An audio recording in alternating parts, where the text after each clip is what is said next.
am changing scenes. I am changing the scenes. Let me also capture Discord audio. Say something. Hello. Did that work? I don't know. Did it? Dead Twitchy Buggy. My heart and my balls were heavy with sadness when I heard about your ligma diagnosis. Yeah, it worked. Please accept these mini bits as my condolences, if you can pay attention for more than 2 frickin' seconds.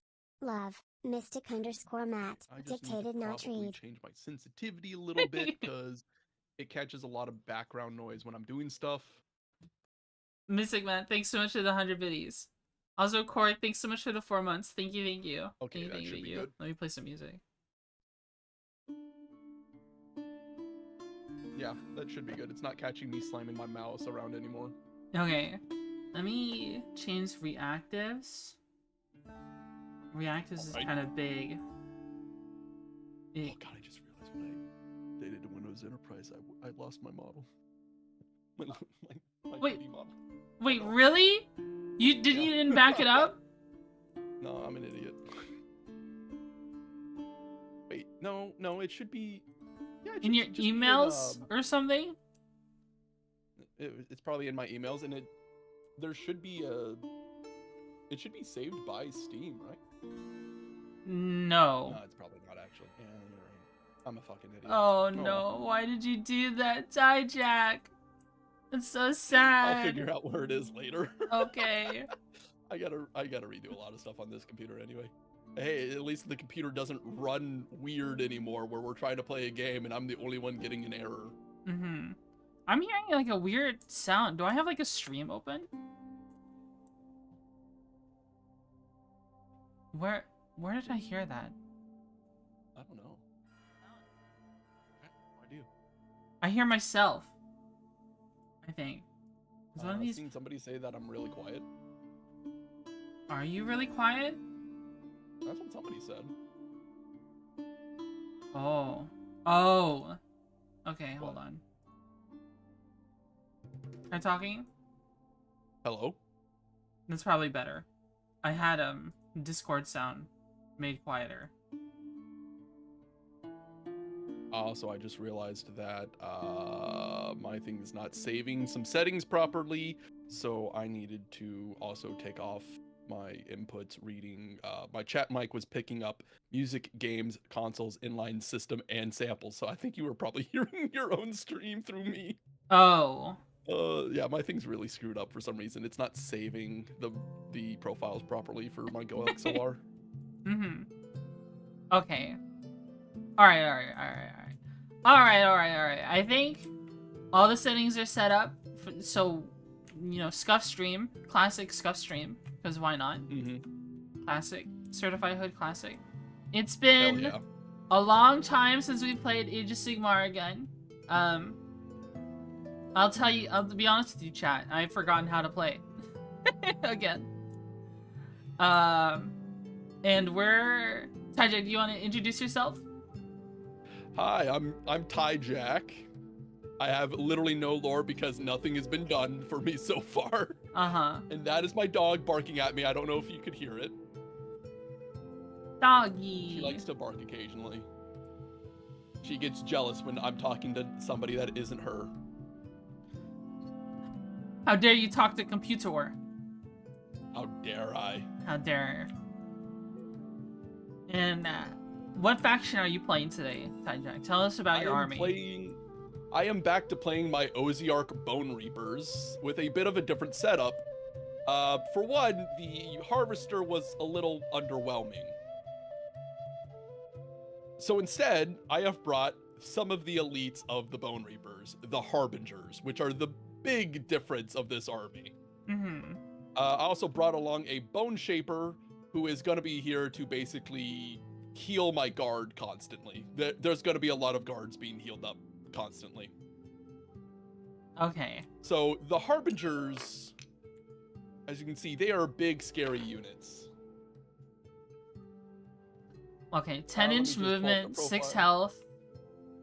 Yeah, 2 control. Movement, 6.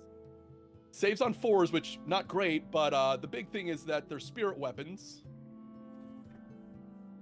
Crit 2 hits, anti-monster rend. Oh boy, I'm about to die, guys. Note that I already sent you the screenshot that I was running these guys before I even knew what your list was. Right. I didn't realize you were running a full-blown anti-monster list, and the one time I bring a monster army. Well, when it comes to trust me, these guys aren't just anti-monster. They are anti-important target. Anti-everything. I see. They have insane movement. Because what's even scarier than their weapon is the fact that I am rolling 3 dice for a charge. Damn. Okay. Yeah. They are going to get on somebody, they are going to beat them up, and they are probably going to instantly kill someone. I see. Because this is the big damage of the Bone Reapers, is they have some pretty awesome elites. Mm-hmm. However, that also means I don't get a lot of them, so if I play poorly and I lose one before they get off their damage, damage is just instantly cut in half, and he's a lot less scary. Whoa, Tossed! That's a crazy tip to give. Thank you. Thank you so much. Thank you for the $500. Whoa. Thank you. God I damn. really appreciate that. Now I need to sleep. Good night. Okay, have a good night, Tossed. He throws in $500. Goodbye, everyone. I'm going to sleep. Wow. What? Okay. Okay. What a fucking Chad. Jesus Christ. That's crazy. Thank you. I appreciate that. Thank you. I don't have words to describe. All right. Have a good sleep, man. All right. So another awesome thing about the Harbingers, they're gonna get really far away, right? Do you remember my Restless Discipline stuff? Restless Discipline? No, I don't. Yeah. So that is essentially where, as long as my guys are near my leaders, I can give out buffs every single phase, as long as they're nearby. However, the Harbingers are for going in hard and going in deep. So once per round, it doesn't matter where they are, they can receive the Restless Discipline buff. But only once per turn, not once per phase. So I can only maybe give it to them once. Okay. Toss, thanks so much for the 2 months. Thank you so much for the 2 months. Thank you for the Twitch sub. And then to touch on the Bone Shaper roll fast, where's this thing? Bone Shaper. His ability, during hero phase, pick a friendly Ossiarch Bonereaper unit within 12 inches of this target. Roll a dice on a 3+. What's going to matter most is that I'm going to return up to potentially 3 models every single turn as long as I get a 3+. Okay. Alright. So one of the guard units. Otherwise, he can heal somebody for 3 maybe, which the Harbingers are going to be so deep, he's probably not going to be close enough to heal them. Okay. Now, what's going to be scarier is the Soul Reaper, who's going to be up on the front line. I hated this dealing with the Soul Reaper last time. Yeah, so this is going to be a little bit different as well. For one, I'm using the Scourge of Gyran Mortec Guard, who are a little bit different.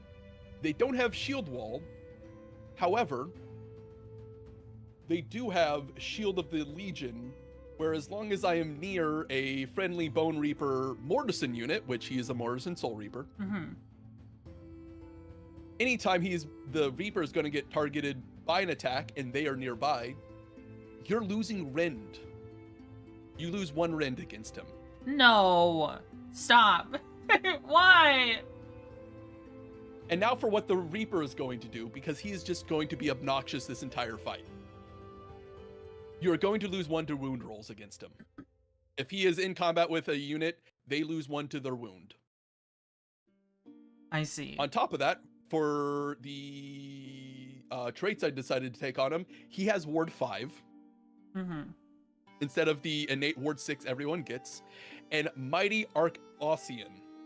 If an unmodified hit roll of an attack that targets this unit is 1 to 3, that attack fails. Okay, so I have a question. I have something applied to my Frost Lord on Stonehorn. Okay. Yes. I have I'm curious how the interaction is between these two things. Let me open it up. Okay. So I have heroic traits and a big name. One is Okay. Mage Swallower. Mage Swallower is subtract 1 from word rolls to enemy units that are within 6 inches of this unit. So Okay. how does that interact? So you are going. So he actually is going to remove everyone's ward 6. Okay.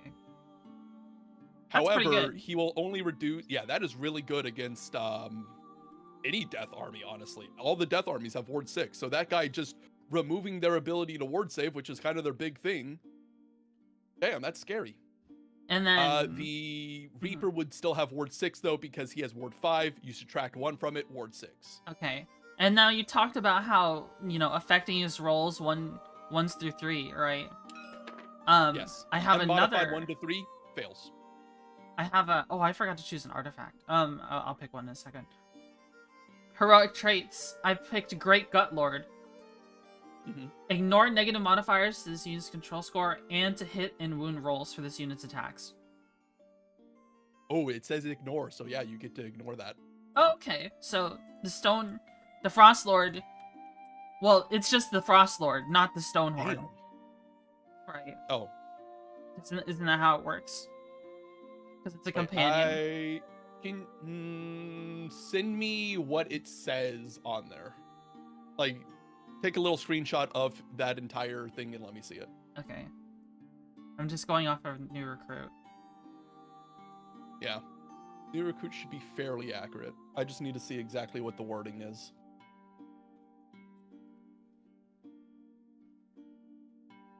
It says the And again, unit. no Storm Guard? You mean the... God, what? Stormcast Eternals? Yeah, that's their name. Okay, so ignores negative modifiers to this unit's control score and to hit rolls and wound rolls for this unit's attacks.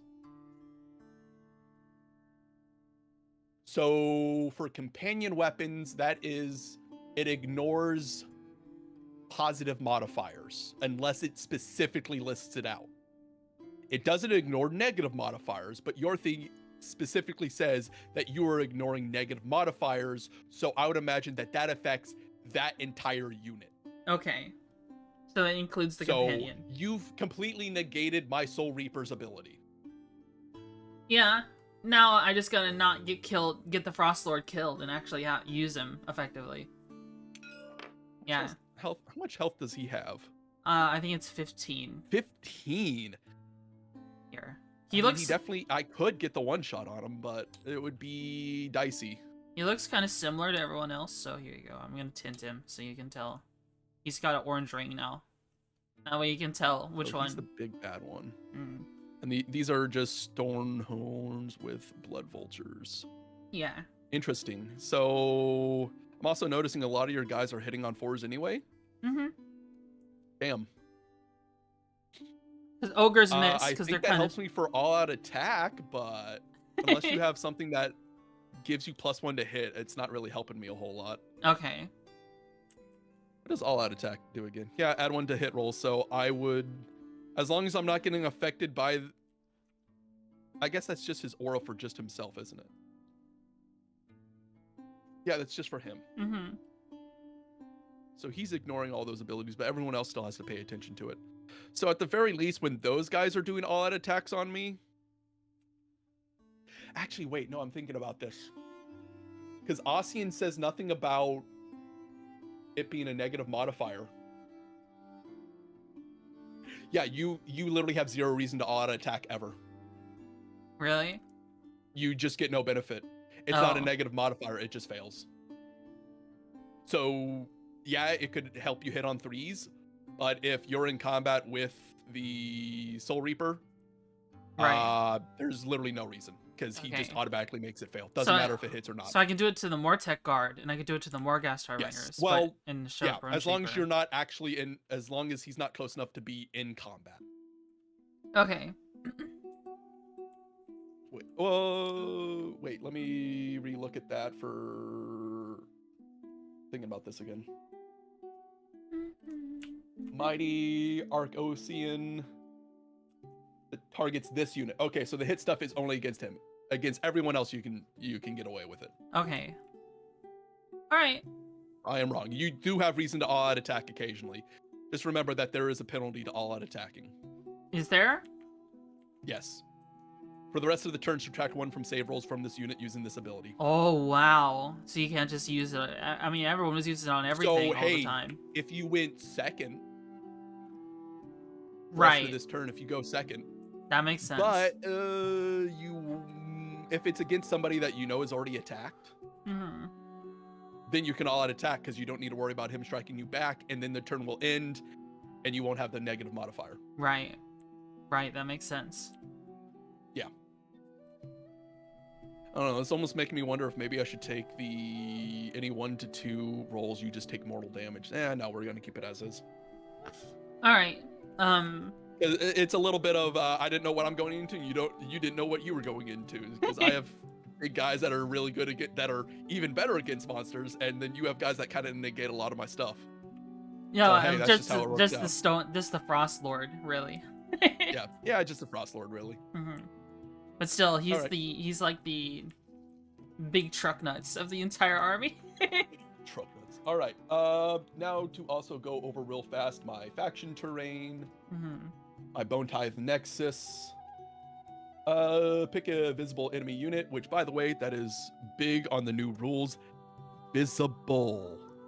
You gotta be careful of obscuring cover in this. Right. Roll a dice.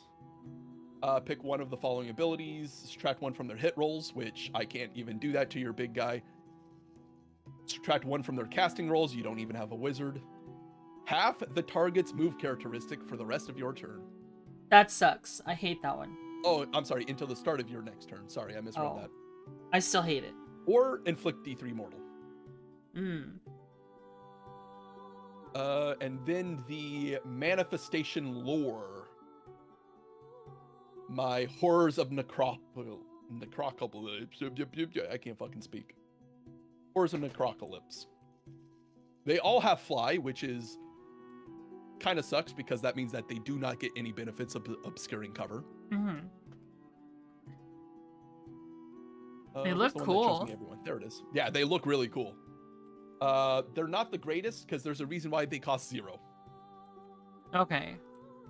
So, starting from the Soul Stealer Carrion, the bird, he is probably the coolest one in the bunch. 10-inch movement, 7 health, saves on 5s. You need a 7 to banish him. They all have ranged weapons. Soul Rending Shriek, 12-inch range, 4 attacks, hits on 3s, wounds on 4s. 1 rend, D3 damage, and it's shoot in combat. Okay. For him specifically, though, he has Spectral Claws and Beak, 6 attacks, hits on 4s, wounds on 2s, 1 rend, D3 damage. Each? Whoa, that's really strong for a 0 cost. That's really scary. That's really powerful. Keep in mind that the best one in the game currently, the Purple Sun of Saish, I believe he does a 2d6 attacks. He also lowers your save rolls. I see. It's just an aura. If he is nearby, you have worse saves. I wish it's like a 12-inch aura too. It's pretty nasty. That's why he costs 30 to run. I wish ogres had manifestations, like their own endless spells. Yeah, that'd be nice. I mean, once they get their new book, they'll probably get new ones. For example, my 3 guys here, they're actually really old, and once I get my new book, they'll probably get cycled out for new ones. I see. Let's see, what else do I have? Passive abilities. They all have this, I think. Actually, no, wait, it does. This only one does.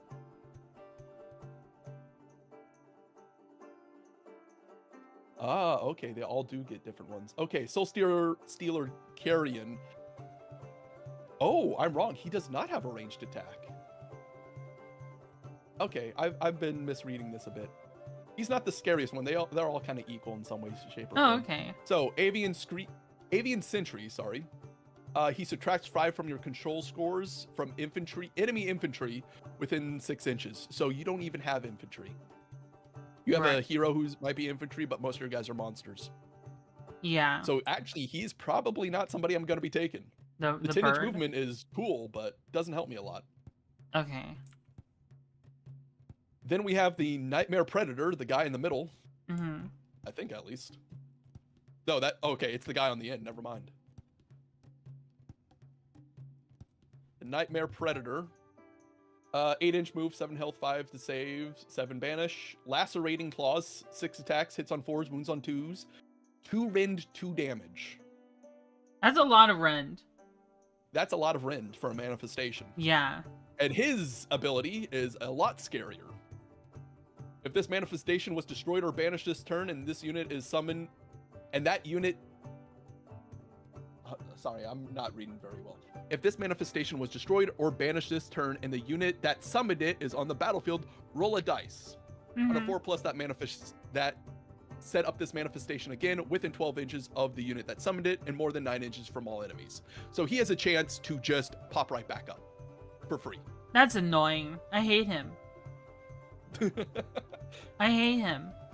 He might be the one I'm summoning in a lot. Then we have the Bone Tithe Shrieker, who is the one with the ranged attack. 1 rend, D3 damage, shoot in combat. Soul Rending Shriek for a melee weapon, 4 attacks, 3s, 4s, 1 rend, D3 damage.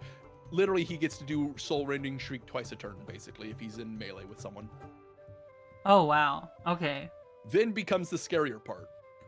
What? No escape. Subtract 1 from ward rolls. Never mind. I'm dumb. I mean, thought that was is going for a scary. second. That is Do you have scary. ward? I don't think so, though. Yeah, he would be really good against other death armies. Yeah. Not against you. So chances are you didn't see the Nightmare Predator pop up. Okay. They all have fly. That's just a manifestation thing. Everyone's Mhm. flying. So they will not get benefit of cover from anywhere, but they can just freely pass over stuff, Right. including over enemy units. So, and then the only thing left to cover is your Mortec guard, but it's just infantry with crits. 2-hit crits. They have nothing special going on. Their thing is buffing somebody else. They do have anti-cavalry rend and crit 2 hits, but that is it. Everything else is super standard. They're buffing the Morrison to make your rend worse against them. That's it. That's the big ability this game. All right. I could actually put it... it's like 40. That gives me 20 more points. I'd be down 40, so I could... Oh, wow. That puts me in a weird situation where I could actually swap out the manifestation lore for the Purple Sun if I wanted to. Do you want to do that real we're fine quick? with this. No, Okay. we're not going to do that. All right. Is that your whole army? That is my whole army. Thank you. Thank you for covering your army for me. Thank you. Thank you. Very, very interesting. The skeletons versus... Oh, I did forget something. Oh, okay. Okay, what's up? Bone Tithe Battle Formation. Mm-hmm. Pick a friendly, non-unique Ossiarch Bonereaper wizard to use this ability, then pick up to 3 visible, friendly, non-fly Ossiarch Bonereapers that are within 12 inches, wholly within 12 inches of the wizard to be the target. Roll a d3. On each target, on a 2+, I return that many of units to the guard, basically. That is... Because that's the only guys eligible for a target, first and foremost. I can't target the Harbingers. All my new stuff specifically basically went, nah, the Harbingers don't get anything. They know those guys are good enough as is. Okay. And I guess I should go over my spell lore too. I forgot about that. Okay, okay. This is the new one that they gave me. The lore of Necrology. Necrothurology. I don't know how to pronounce it. My unlimited spell is Bolter Creation. Need a 5 to get it, and both of my wizards can basically cast it freely every turn. Okay. I mean, they only get to do it once, but it's unlimited, so I get to use the spell twice if I want to. Mm-hmm. Pick a friendly bone wizard to cast this. Pick a visible friendly bone reaper unit within 12 inches of them to be the target, then make a casting roll of 2d6. Till the start of your next turn, ignore the first point of damage allocated to the target in each phase. Oh. That is shooting, combat, and your shooting and your combat. Okay. So that is really useful. Yeah. Invigorate the ranks. pick a friendly Bone Reaper wizard to cast a spell. Pick a friendly Bone Reaper unit within 12 inches. Make it casting 2d6. Only need a 5. Add 1 to the attack characteristics of the target's melee weapons until the start of your next turn. And then Soul Claim, which I'm probably not going to cast a lot because I need to slay models for this. Pick a friendly Bone Reaper wizard. Basically, if I slay a model, it's inflict D3 mortal damage, so it's still useful. But if I slay a model with it, I can heal a friendly target near me for 3 health, aka bring back 3 guards. Okay. Alright. So, if you weren't running your big scary monsters, potential to make the guards super annoying with how often I can just bring back more. Right. I could literally go from 1 to 10 and within 1 turn. Okay. Alright. Now that's everything. Okay. I think I'm gonna get my butt kicked, is what's gonna happen. So we'll see if I'm making the right choice with the guards. So it's either that or I take the shield walled guards who don't take any modifiers to their saves. Mm-hmm. But they have to stand still. I am running ogres once again. Don't you guys in chat love ogres? Aren't ogres cool? But we're doing something different. Instead of having a bunch of big fat guys all in a big mob beating the shit out of everything, we have big fat guys riding giant cows. Big angry cows with big horns. They brought their wife? I mean, what? So we've got a monster-centric army today. We've got a Frostlord on Stonehorn, Stonehorn Beast Riders with Blood Vultures, and then 1 Icebrow Hunter, and then a Great Mawpot. So I'm bringing 5 models to this field, to the army today, to field today. So a Stonehorn is basically just a big mountain cow, that you can ride, and it's like really, really, really big. I'd say it's like, I'm gonna bring the Stone Lord over here, just so, like the Mortec Guard is like the height of a human. Okay. Yeah, they were humans before. Yeah, they were humans before. This is how big this Frost Lord on Stonehorn is in comparison. That is a big boy. And special things going on with this army. Well, other than it being a monstrous army, there's a lot of our monstrous rampage is still in the game, Tyjack. Let me pull up your army here real fast, actually. Regiments. Is this 2 regiments? This is 1. Oh, this is 1 regiment. The whole thing is 1. So you have the Frostlord on Stonehorn. Monsters. You said it was Stonehorn Beast Riders? Yeah. Frostlord on Stonehorn, 2 Stonehorn Beast Riders, and an Icebrow as a hero. Why don't I see that guy anywhere? Oh, there he is, hero. So let me see if it lists it still on there. Yeah, he still has a rampage. Okay. Alright. So, Stonehorns are pretty strong. It's basically a big angry beast. While the Frostlord is nothing to scoff at, the rock-hard horns of a Stonehorn is 6 attacks, 4 ups, 2 ups, -2 rend, 3 damage apiece. Wait a moment. Why does this thing let me reinforce them? What do they mean by this? Wait, what can you reinforce? New recruit says I can reinforce your Stonehorns. Oh. I mean, when you're in a smaller... It doesn't even add anyone. I don't understand what the point of this is. That's funny. That's really funny. I mean, that's a glitch. It increases the point value, but you don't get any more units. Stonehorns are pretty crazy. They also have Crushing Hooves, which are D3 attacks, 4 ups, 2 ups, -1 rend, D3 damage apiece. So they are just a big damage animal. Never mind the weapons the ogres on top have. The Frostlord has 4 attacks, 4 ups, 2 ups, -2 rend, 2 damage apiece. And there's a lot of bonuses for charging when it comes to ogres in general. The Stonehorn Beast Riders, they don't have regular melee weapons, but, you know, they don't really need them because the companion has them all. And they have ranged weapons instead. They have harpoon launchers, blood vultures, and then they have punches and kicks, which are basically your typical, you know, the 6 attacks, 4 ups, 2 ups, no rend, 1 damage. You know, it's just an ogre punching you. You don't want to get hit by it anyways. Still, I would hate to be punched by an ogre. But the ranged profiles, the harpoon launchers are 1 attack, 4 up, 3 up, -1 rend, D3 damage. The blood vulture, 24-inch range, as opposed to the harpoon launcher's 18, has 1 attack, 2 up, 3 up, no rend, 1 damage. So it's just your little chip damage machine. Then the Ice Brow, I'll be honest with you, he might not ever fight. The whole point of the Ice Brow is he gets Deep Strike, and he will definitely be used for me to secure objectives remotely. That'll definitely be a pretty important thing. Yep. So he's just gonna go on an objective and stay there.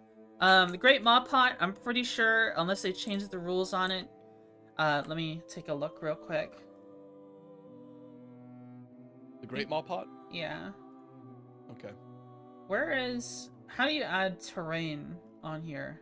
Oh, there it is. I found it. Yeah. It's a little tab with faction terrain. And what's the big names, heroic traits, and artifacts of power you're taking again? Yeah, I'll cover that a bit. I just want to cover the Mob Pot real quick. Yeah, the Mob Pot just allows me to heal D3 to each friendly unit wholly within 18 inches of it. Once per battle. Well, not once per battle. Once you do it, the Great Mob Pot is empty. And then if any enemy model is slain within 6 inches of the Mob Pot, if it's empty, it becomes full again, which means I can heal again. It also has a bonuses to Ogre Wizards, but I have no Wizards in my army today. I also have no Priests in my army today, so I'm not covering our spells because there's no reason to. When it comes to my general, the Frost Lord on Stonehorn is our general. And he's got an artifact of power, he's got a big name, and he's got a heroic trait. So the artifact of power I went with is Gruesome Trophies, which is add 1 to hit rolls for combat attacks that target heroes or monsters made by friendly Ogor Mawtribes units, whether wholly within 12 inches of this unit. So, I don't know if that applies to itself. What was it? Add 1 to hit rolls for combat attacks that target heroes or monsters made by friendly Ogor Mawtribe units while they're wholly within 12 inches of this unit. Yes, he is wholly within 12 inches of himself. Okay, so, yeah, he adds 1 to hit rolls for the unit itself. So it also applies to the companion. That will not help you. Oh, okay. Should I take something else then? If you want to, because remember, that's for that targets a hero, so that could help with targeting the other hero, the Bone Shaper. However, the Soul Reaper automatically makes 1 to 3s failed that are unmodified. The add to 1 is trying to modify it. So if you roll a 3, that gets bumped up to 4. Doesn't matter, it was a 3, so it failed. Mm-hmm. So that you're getting kind of half value on it because there's only 2 targets. Believe it or not, the Harbingers are not monsters. Okay. I know it's hard to believe. They are just infantry. Alright, so I've got 2 other options then, if it's not the Gruesome Trophies. So I have the Elixir of the Frostworm, and I have this Fang of Gur. One of these sounds really scary for you, but basically the Elixir of the Frostworm is I deal damage to a target equal... I roll a die, inflict damage equal to the die to a target, then heal my unit, but X amount for the roll. Once per battle, any shooting phase. Yeah. That can definitely be something that snipes out a group really hard, though. Right. That is pretty nasty. Then there's also the Fang of Gur, which is once per battle, any combat phase. Pick an enemy unit in combat with this unit to be target. Ward rolls cannot be made for the target for the rest of the turn. Which would be pretty... What's this thing about ward saves again already? Which would He be... ignores... Oh, he has ignore first polar damage that gets allocated to him. Okay, damn. Oh, I think, yeah, that's just a Stonehorn thing, I think. Let me see. Yeah. Stone skeleton. Yeah, ignore the first damage when they allocated. Okay. They're tough. Stonehorns are tough, man. They're cool. Wait, what was the thing that you had before that was ignoring my wards? Mage Swallower is a big name. You give big names to your generals. You give them to like your tyrants and Okay. like it's just like an ogre thing. Subtract 1 from ward rolls for enemy units that are within 6 inches of this unit, and that is currently applied to the That is Frost just Lord. within, so you only have to just barely catch somebody in that. Okay. And then heroic traits, I chose Great Gut Lord. Ignore negative modifiers to this unit's control score and to hit rolls and wound rolls for this unit's attacks. Okay. I could have paid 20 points and turned him into a priest, but I didn't. I actually don't have the points for it. You're right at 990. You got 10 points left. Let me read the Icebrow Hunter thing real quick. Masters ambushed. Pick this unit and up to 2 friendly Frost Sabers units if this unit has not been deployed. Set up those units in reserve, outflanking the prey. They have now been deployed. Okay. Then the hunt is on. Okay. Set up the unit wholly within 9 inches of the battlefield edge and more than 9 inches away from enemy units. Then set up each Frost Sabers unit that was set up by outflanking the prey with this unit wholly within 12 inches and more than 9 inches from all enemy units. And we will this time we will do our deep strike properly and not screw it up. Bug don't talk so good. So yeah, I'm brain damaged. Once per battle, any combat. I mean, the Fang of Gur. I mean, nobody around him outside of the Soul Reaper is going to have save against the Frost Lord already. Yeah, so maybe the elixir is the play here. So the elixir is definitely really scary. It's a one-time use, but it's guaranteed damage. And potentially taking out over half of my army. Or half of my unit. Right. This could even wind up just sniping a Harbinger fully. Yeah. That would be good. I can, since it's mortal damage, I get to roll ward on it as long as I'm not within 6 inches of you. Mm-hmm. I don't think this counts as once per battle, any combat phase. Ooh, yeah, that's the other bad part of the Fang. It's once per battle. Right. I mean, the elixir is once per battle as well. It's an elixir. You drink it. Yeah, that's true, but it's like the Fang, it's once per battle. You're going to use it. The only time that you'll get to use it is against the Soul Reaper once. Right. So, yeah, I think the elixir is the best choice for you. I think also my battle formation is Beast Handlers. Each time a Beastclaw Raiders monster uses Trampling Charge ability, add 1 to the amount of mortal damage inflicted, if any. And Trampling Charge is pick a friendly Ogre Rhinox unit that charges this turn. Use this ability. Then pick a visible enemy within 1 inch of the target. Roll a d3. On a 2-up and inflict mortal damage on the target equal to the roll. Add 2 to the roll if it is a monster. So, when I charge you, so I'm assuming, yeah. I don't know if I can use this just once. It says any charge phase. When I charge you... The Earth-Shattering Charge? It just says Trampling Charge. Earth-Shattering Charge is once per turn, any charge phase. But you have to have charged this phase. So you could do it on your counter charge, but it is only once per turn. So battle round 1, you can do it. Battle round 2, you can do it. Battle round 3, you can do it, but only once each of those rounds. So are you looking at the same list I sent you on New Recruit? Yeah, I made them, didn't I? When you go up to battle formation and look at Beast Handlers, it shows Trampling Charge. I'm looking at the wrong thing. Is that like a Each time a friendly basically uses Trampling Charge ability. But where is Trampling Charge? If any. How do you see that normally? Is that old? Does that not apply anymore? Do they not have Trampling Charge? That is an active ability. Pick a friendly Ogre or Rhinox unit that is charged this turn. Are they Ogre or Rhinox? They have the Ogre keyword. So where is that at? That's what I'm trying to figure out. It's not a spell. It's not a prayer. You think Wapedia's got the answer? Potentially. I'll check. What is it called again? Trampling Charge. Trampling Charge. I think Trampling Charge in the previous editions, it was literally just, something we had. Battle traits. Any charge phase. Trampling Charge. Then there's also Feast on Flesh. Your battle trait?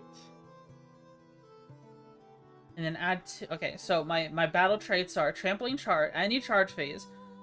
Declare a friendly Ogre or Rhinox unit as charges turn to use his ability. Pick a visible unit within 1 inch of it to be the target. Roll a d3. Add to the... Yeah, I've read this already. Ah, there it is. So do you see the tabs with configuration, army composition, all that? In the references, battle traits. Oh, I see. Okay, I'll add it. Ability, active, yeah, any charge phase. It charges this turn, so you can do that on your chart. You can do that on a counter charge. Pick a friendly Rhinox or Ogre unit that is charged this turn, then pick a visible enemy unit within 1 inch of it to be the target. On a D3 and roll a D3 on 2+ inflict. Yeah, any charge, you do that. Okay, so Any can charge. I stack Trampling Charge and Earth Shattering Charge in the same turn?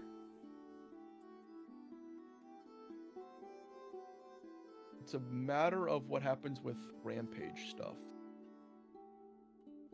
Let me look up how Rampage works again. Rampage.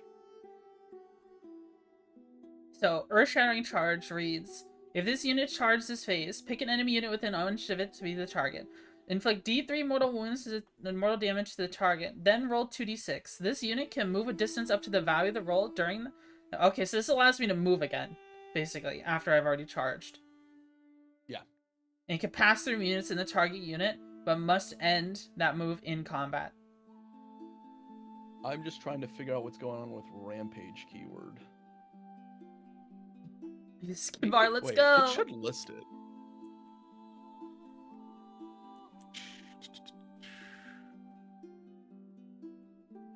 Typically, it's on charges.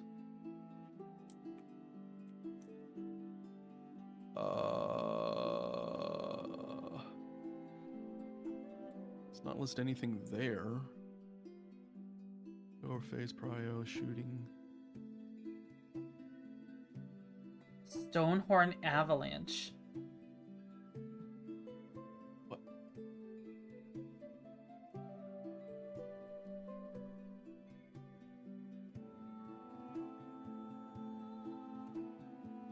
Okay, yeah, so Stonehorns just have... the Frost Lord has a better one that allows them to deal mortals and also move up to 2d6. While the regular Stonehorns just have the option to add, like, to add more distance to their pile-in. So they get to... The Stonehorns get to move around quite a bit. Keywords. Where is Rampage? Why did you not even pop up anything for Rampage? Is that not in the keywords? What the fuck? What the? Oh, I'm confused. Why is it even listed in Age of Sigmar Rampage rules? How does the Rampage keyword work? Rampage keyword doesn't do anything except act as a handle for another ability, e.g. ones that prevent Rampage abilities. As of when to use them, it says on the ability. Most of them are non-fight abilities used in combat phase. Yeah, no, okay. So it's literally if I just have something that says I can stop Rampage abilities. That's all it's for. So as long as you meet the criteria, you're fine. Okay. Alright. So I think that's everything in my army. I'm not seeing anything saying that you can't do that. I think that's everything in my army. What do you think? Does it sound like fun? That sounds really scary for the guard to try to deal with. Maybe I should have gone with the immovable ones. Yeah, I get the feeling a Stonehorn might kill a unit of Mortek Guard in an instant. Yeah. The Harbingers are gonna have to put in some work, it sounds like. Mm-hmm. I'm gonna have to get really creative with the bone tithe. All right, take care, Toss. All right. Let's try to figure out what we're doing for a deployment. Okay. Battle plans. Is there a randomized So something I button? discovered with this. Mm-hmm. I would imagine that. Wait, shuffle. Hell yeah, there is. Reaping corruption. What the? Oh, okay. Creeping corruption, which is 11. Life cycles. Creeping corruption place. Splitting the board right down the middle, but it has not placed it proper. Like, it didn't place our... Propagation? Corruption? All right, the twist. If you are the underdog, you can use the Pulsing Life Energies ability. Pick an objective you control and one other objective. Draw a line between the centers of those objectives, and then choose Propagation or Corruption. Apply the following appropriate effects. Propagation, add 1 to casting rolls, enchanting rolls, and banishment rolls for each unit crossed by the line for the rest of the turn. Or Corruption, inflict D3 mortal damage on each unit crossed by the line. Each player scores victory points at the end of the turn as follows. Scored 5 victory points if you control at least 1, 3 if you control 2 or more, 2 if you control more objectives than your opponent. Oh, okay. Oh, All right. So win and win harder. Win and win harder, but you get decreasing points depending on it. I see. Okay. Because your most points is having at least 1. And what's our deployment zones? Or the board's just split in half, it seems. The board is split down the middle. Okay. So which one is attacker's So- territory? Which one's defender's territory? That is what we are about to decide. Gonna need you to grab a dice. Do we have ogre dice? We do. Should be. Got yours? Yeah. I'm bringing it over here. Get over on the board. All right. Roll. I just kind of dropped mine. I got a 2, and you also got a 2. Okay. You got to re-roll it because we have to choose who is going to be setting up first and where. 4. All right. You won. You get to decide if you are attacker or defender. I want to be on this side of the board that I'm already on. Which I don't know is attacker Okay, or decide defender. if that's attacker or defender. This is... Hold I on, am... Let me look. Hold on. I think it's mirrored. Is it mirrored? Okay. We'll just go with that's attacker then. Okay, I'm attacker. Yeah, Very it has very to be classic attacker. for Ogre Raid Party to be attackers. Okay, quickly look up Warhammer AOS deployment rules. I mean, it should tell us, right?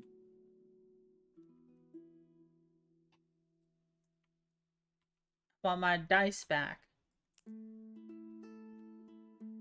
Whoa, lag. Why does it does not actually list deployment? Why does it say load model? I don't know. Ignore that. The dice is weird. I don't know what that's about. All right, let me grab this dice back.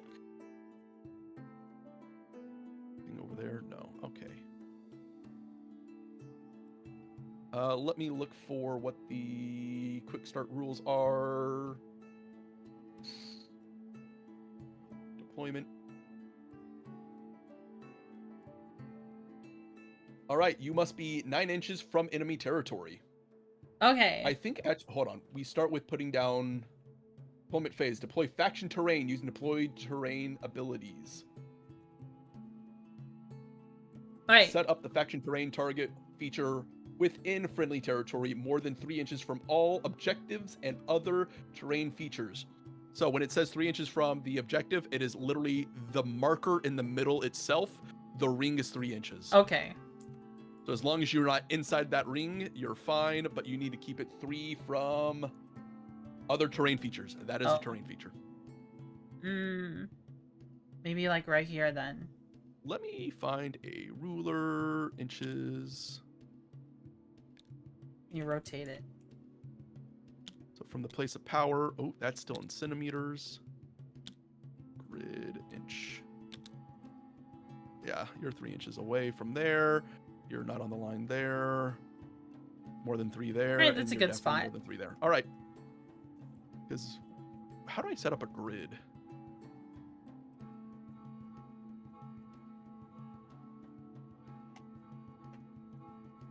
Whoa, what am I doing? What are you I'm doing? not gonna bother with that. I don't know. What do I do, Because Lord? I beforehand I was able to get it to pop out like the deployment zones itself. Hmm. Let me see. Corruption. Did you just had a 2-hour-long Uno game? That was hell? Oh no. 2 hours of Uno? What do you even do with that much Uno?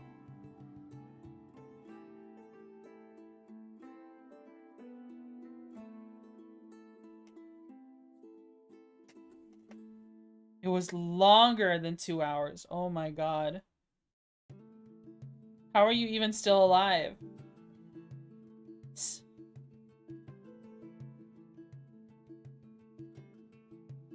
What you doing, Chai Jack? I just see objects I'm recall. trying to get it for us to put down the deployment area, but I mean, I was able to do it earlier. Now I can't. All right. Bone Tithe Nexus is time. I gotta figure out where I'm gonna put this bad boy. Oh, lag. Look at that big old thing. Do you even have a spot for it?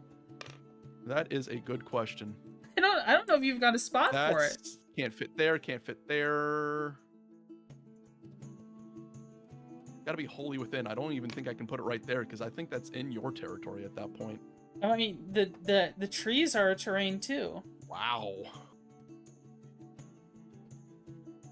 This is difficult. Let me see what happens here. That is 3. That is not 3. Oh shit. Oh shit. Wow. I may not even be able to use mine because this is, I got a little more extra room over here. Wow. Thing is so big. Yeah, that's not 3 though. If I go from there, yeah, nope. It's close. Very close. I basically only have like 2 spots I can really do this at. You doing this right? Remove the trees? No, we can't. It's part of the battle plan. See?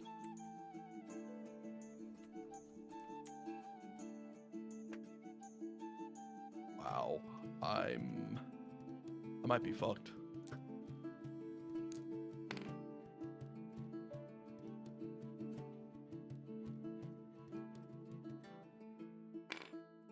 Yeah, that's not 3. Wow, this is... Pickle says hi. Hi, Pickle. Hi, Pickle. I don't think I can do that because that looks like it's inside of yours. Unfortunately, the only place I might be able to put it at is literally like in the back.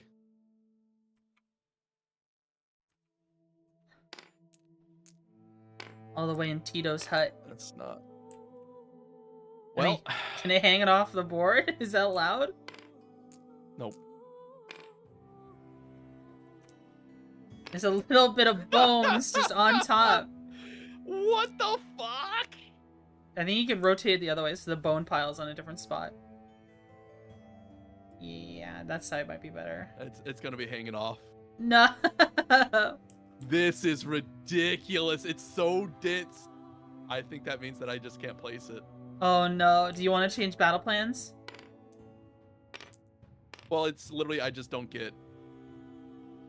Yeah, let's try changing battle plans. Okay, I'll take my mop pot off. Unfortunately, I might have screwed it up. Yeah, I have a bad feeling. Set up, remove. Yep, it's not taking it. Well, we can just delete the terrain normally. Manually. Right that's click because them. I'm not even touching the right one. Set up.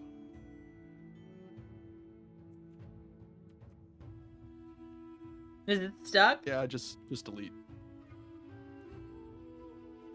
Yeah, I literally can't put down anything. Don't touch the markers. Those are still fine. Okay. All right, let's try to shuffle again. Oh. Whoa. Ooh. Rolling That is roots. different. Battle Plane 3?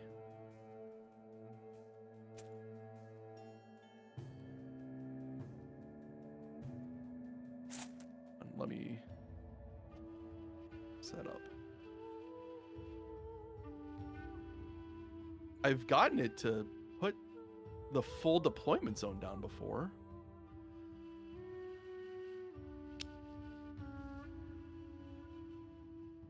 Is it not placing? Oh, there it goes. It just doesn't want to place the deployment zone. That's bizarre. Okay. I mean, do I still get to pick? Yeah, you still get to pick. I just want to be on the side I'm closest to. Pretty sure that's still attackers. Okay. All right. So. Which means I think I have to place first since I'm defending. Okay.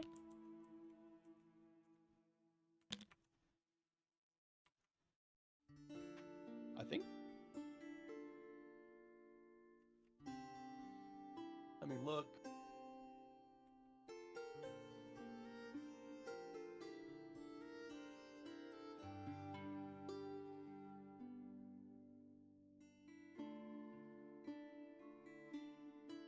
Does terrains, does faction stuff have to be wholly within our terrain again?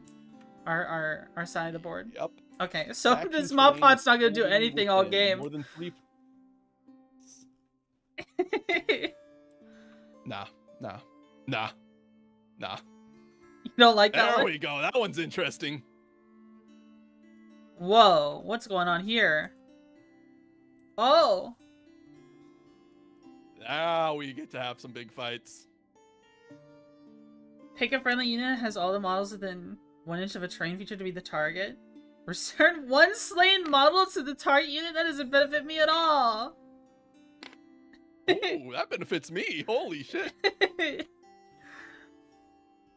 If you are the underdog, though, friendly unit that has all of its models within 1 inch of a terrain feature, return 1 slain model. Only 1, but Dude, that's 1 These players- Harbinger. Harbinger. that's true. Oh, that. Oh, you're right. There is no qualifier for how much the health character. Oh, that is gross. It's gross! I don't like that! Don't bring those guys back! I deliberately have to be the underdog on purpose then, and I can't even use the effect. because of my army list.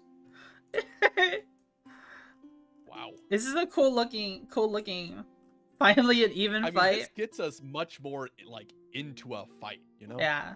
This is a cool board.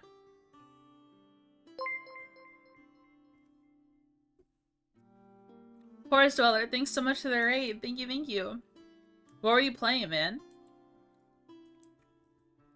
Alright, we can go with this one. Because it'll be fun. Definitely more than 3. Definitely more than 3. Definitely more than 3. All right, I can finally put down my terrain. Alright, so I'm gonna assume... Can I like ping? How do I ping? See where my Mawpot is? I'm gonna assume this is my side of the board. Yeah, that's your side. Well, yeah. Okay. Did If the we had a terrain get grid- reset? Yeah, terrain's been reset. Okay. How do I put down a grid? Then I'm going to do this. Let me shout you out, Forest Dweller. Oh, Oh, someone already shouted you out. Okay. Grid. So you see the 3 squares? Yeah, I do. Oh, I don't. I mean, that was helpful. Yeah. I don't think that's quite what this shows. But I can see like the quadrants, like Yeah. I can follow It the line should here. be the other direction, it looks like, but it's still split into 4s. That's interesting. Split into equal 4, so I mean, I guess this works. Mm-hmm. Yeah, because it looks like... Wait. Hold on, is it? Hold on, let me see. Actually, it might not be proper. This one, Life Roots, Battle Plan 2. How many deployments do you have? Oh, yeah, that's different. Which one did we have before? Rolling Roots, Life Cycles, Slaughter, Ley Lines, Nexus, Life Roots. Uh-oh. Delete all terrain again. What did you do? It's just a little glitchy and it doesn't like to go away once you put it down. There we go. Oops, I accidentally deleted your Bone Tithe Nexus. No, I'm just kidding. Twitchy! Okay, Battle Plan 2, Life Roots.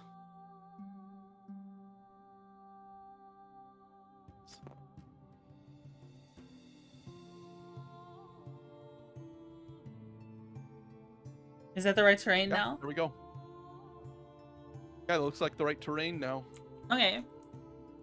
What? Hold on, what? Oh, I see now.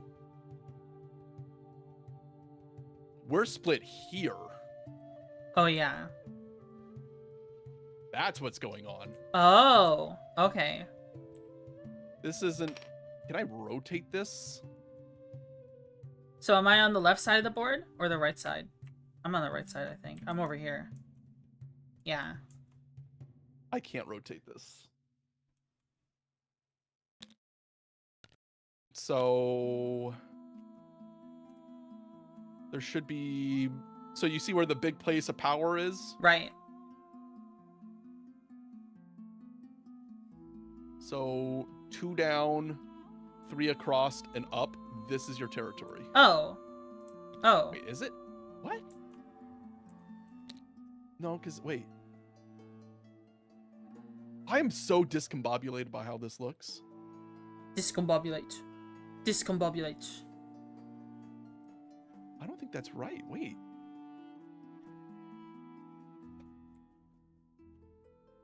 Life Roots. The place of power put is like down on the Life way Roots. on near close to the edge. Yeah, you're right. Place of Wait. power. The issue is that the place of power is in your territory, and then there should be an objective also in your territory, but there isn't. Oh, the objectives didn't move properly. Hold on, No, because wait, this the is way I was stage thinking 8. is right. The way I was thinking is right. Like, here. No, yeah. This is right. I don't know if I can draw. How do I draw? Like, Oh, I see now. It's yeah, like it's, this yeah, is my I see now. territory. It's like that. Okay, that makes sense. That's my now. territory. Okay. Ugh, rotating 3 things from my mind to real life, not working well.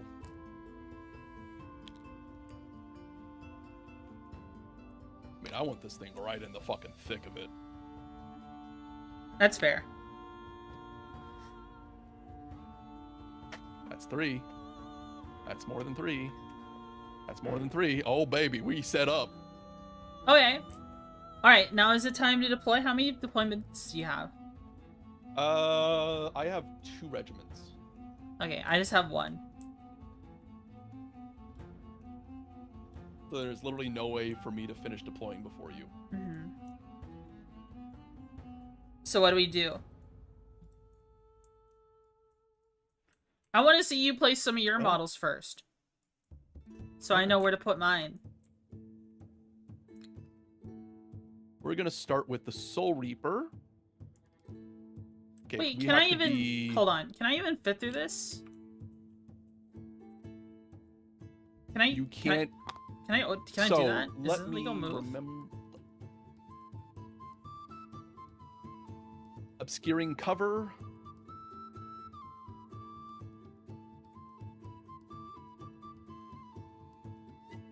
Where is obscuring cover? Can I go through here?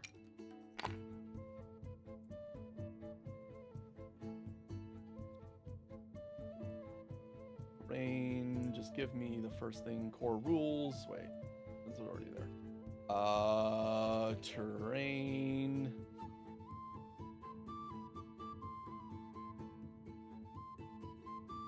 Terrains. What are the terrain rules, though? Terrain features. Okay, so that is obscuring, right? Yeah, it's obscuring. Should just list. Like, I'm trying to see if I can even path through here. Even if it's just one at a time. Obscuring. Obscuring cover. A unit cannot be targeted by shooting attacks made by enemy units that are not within its combat range if it is behind or wholly on this terrain unless it has fly. You can end on those. They're just obscuring. That's it. Oh, I can... Oh, wow. I could be, like, in it. Then.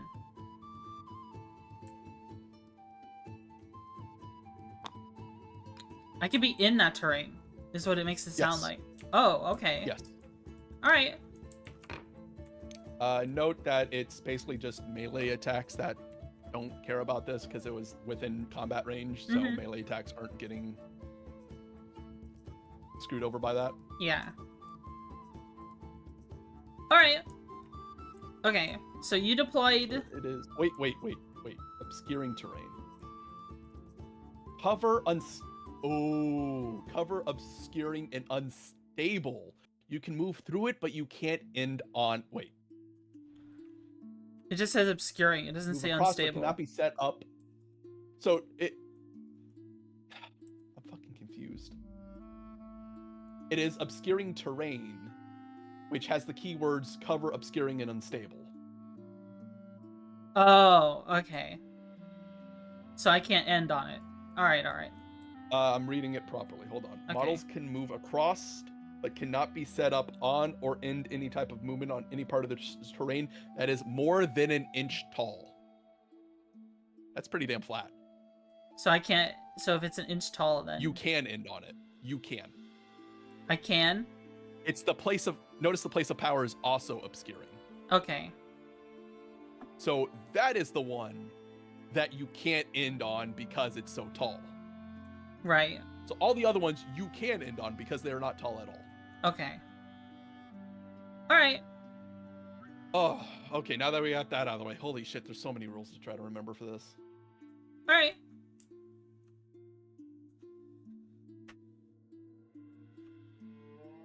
So it's perfectly valid for It's me. not hiding, it's just 3 trees. It's perfectly valid for me to just like, I can start really close to these trees here and then just just walk through them. Yeah. You Okay. can do that. That All is right. possible. All right. Sounds good to me.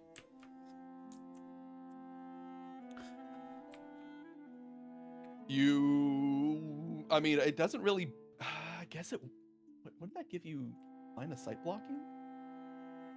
Probably. I probably won't be able to shoot through it, but that doesn't really matter to Cover. me. I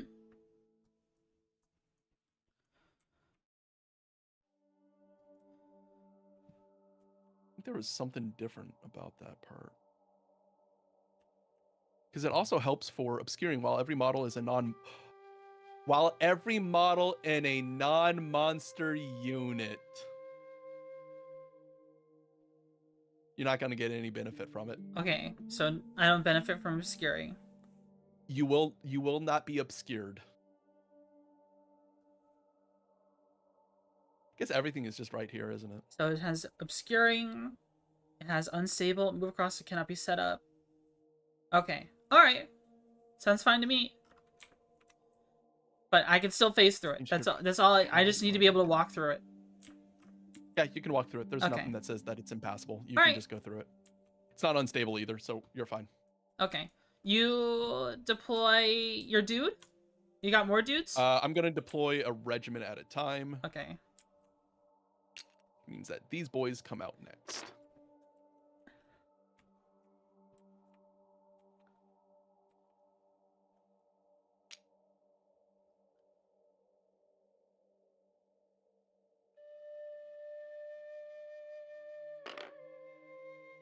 Oh.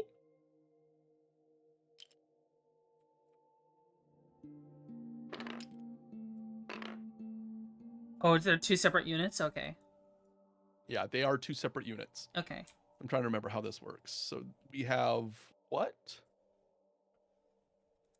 Wait. It should be shaped like this. So your terrain is right there. I don't think you can deploy. Can you deploy on it? I don't think Move so. them back a bit. I think you can because technically it doesn't stop you from doing that. Okay. You just won't get any benefits. I was wondering if that would stop you from deploying closer, but I'm going to move those guys a bit further back then. Okay. I need them to be far enough back that they are not in range of being charged before they even get to move. Okay. Then the Soul Reaper, I want right here, I guess. Yeah, AOS, who's Whoa, playing what? the fuck? Tyjack is playing Ossiarch Bonereapers like last time, and I'm playing Ogres like last time, but this time I'm doing a Beastclaw Raiders Monster Heavy list. And this time he's bringing My Harbingers. Yeah, he's bringing Harbinger Ossiarch Bonereapers. I want these guys to just be about And 12 these, inches too. away. Okay, that's good, and that's good. All right, they're both within 12 inches. Okay. That was my main goal of that. Is that your first thing? That is my first deployment of a regiment. Now you can deploy your regiment, which is your entire army. Yep, my entire army. I'm actually not putting my Icebrow in Deep Strike. He's just gonna sit on my objective. Oh, okay. And, let's see. You do still have to be 6 inches away from deployment. Enemy deployment. 9 inches? 8 inches? What was it? Hold on. Where's the deployment rules? Where did you go? 3 inches from all other objectives and other terrains. And deploying here. More than 9 inches from enemy territory. So that's the only caveat. You got to be 9 inches away from enemy territory. Oh, wow. Well, shit, there goes that plan. Yeah, luckily you don't get to just charge straight in. That's what I wanted to do. You can tell instantly what I wanted to do. Yeah. I was just like, we'll just kick his ass. Just get in there. Just Get in there, man. David.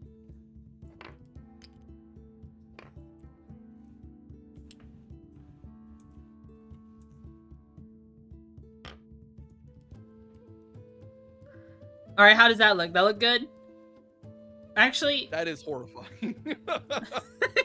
actually, I think I do want to put my Icebrow in. Since I'm starting on my objective, will I capture it? No, I need to end the turn on it, right? I need to end the turn on the objective.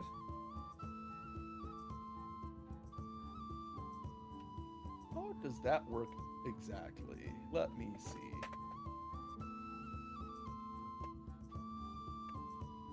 Rules reference page, tactical gambits, pick.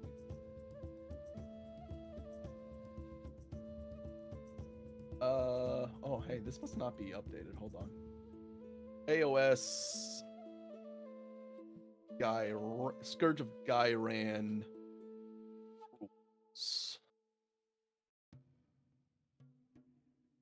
Goonhammer, can you help me out? No, you can't.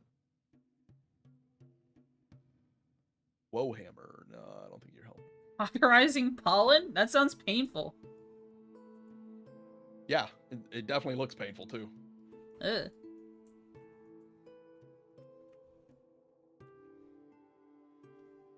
Overview battle tactics.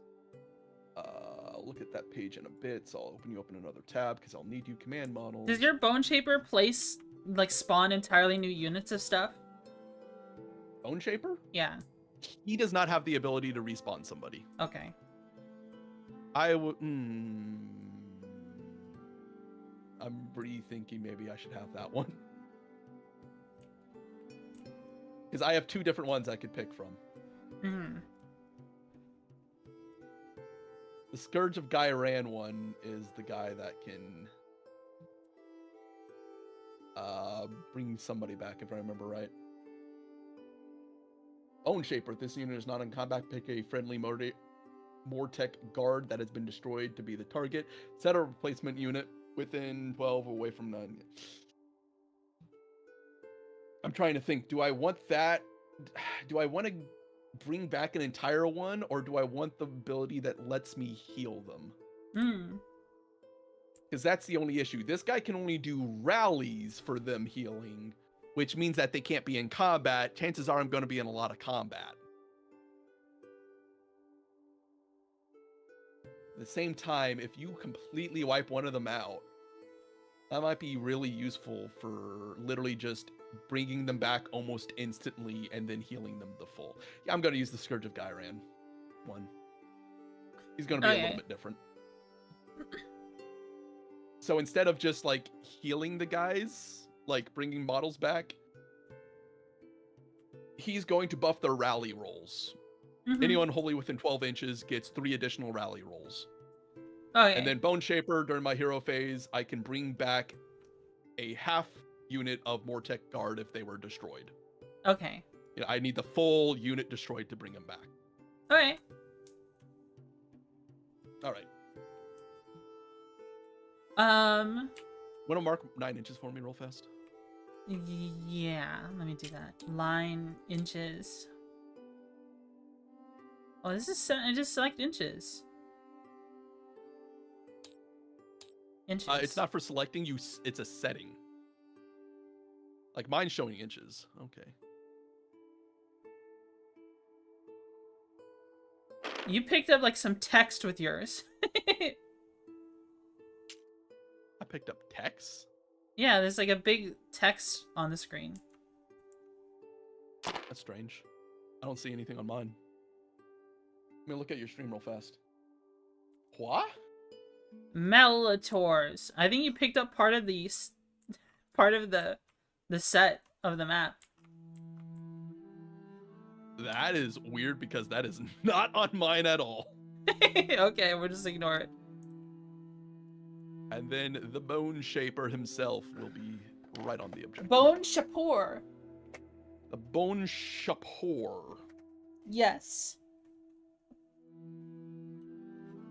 And I think that's it for me. Okay. All right. So I finished deploying first, which means I get to pick, right? I believe so, yes. I want you to go first. Oh. Interesting.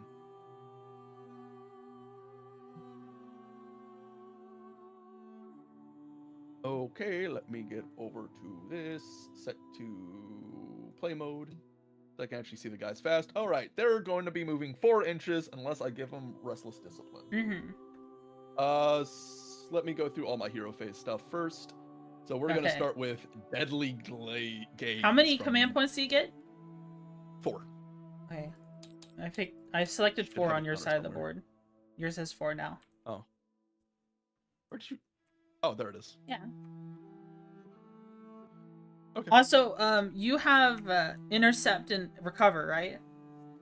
Yes, I have Intercept and Recover. So you have to pick 3 of your guys to be carrying treasures. The Stonehorns. All of them are on the Storehorns. Okay. Jesus Christ. And I have it too, so I have to pick some of you have to pick some of yours. All right. You have it too. I'm going to pick the Harbingers and the Bone Shaper. Okay. All right. Sounds good. We're going to make this hard for us. Picking all of our scary stuff. Let me reread what our deployment rules are to begin with. Each player scores 1 life root point at the end of each turn at the end of each of their turns for each terrain feature they control. So at the end of your turn, you're scoring points. Remember that. Okay. Each player scores victory points at the end of each of their turns as follows. 5 if you control at least 1 objective, 3 if you control both objectives. Score 2 victory points if you have more life root points than your objective. For each terrain feature. Oh. For each terrain feature they control. So so terrain is going to be important. I see. Does that include my Bone Type Nexus? I don't know. I'm going to say no because it says terrain feature, not faction terrain feature. Mm-hmm. Yeah, that makes sense. Okay. That makes sense in my head. So you already have a lot more because you have these trees over here. You have your thing, your mana thing. I'm not close enough. Well, it has to be at the end of my turn. Oh, okay. Right. All right. That's fair. Though because I'm going first,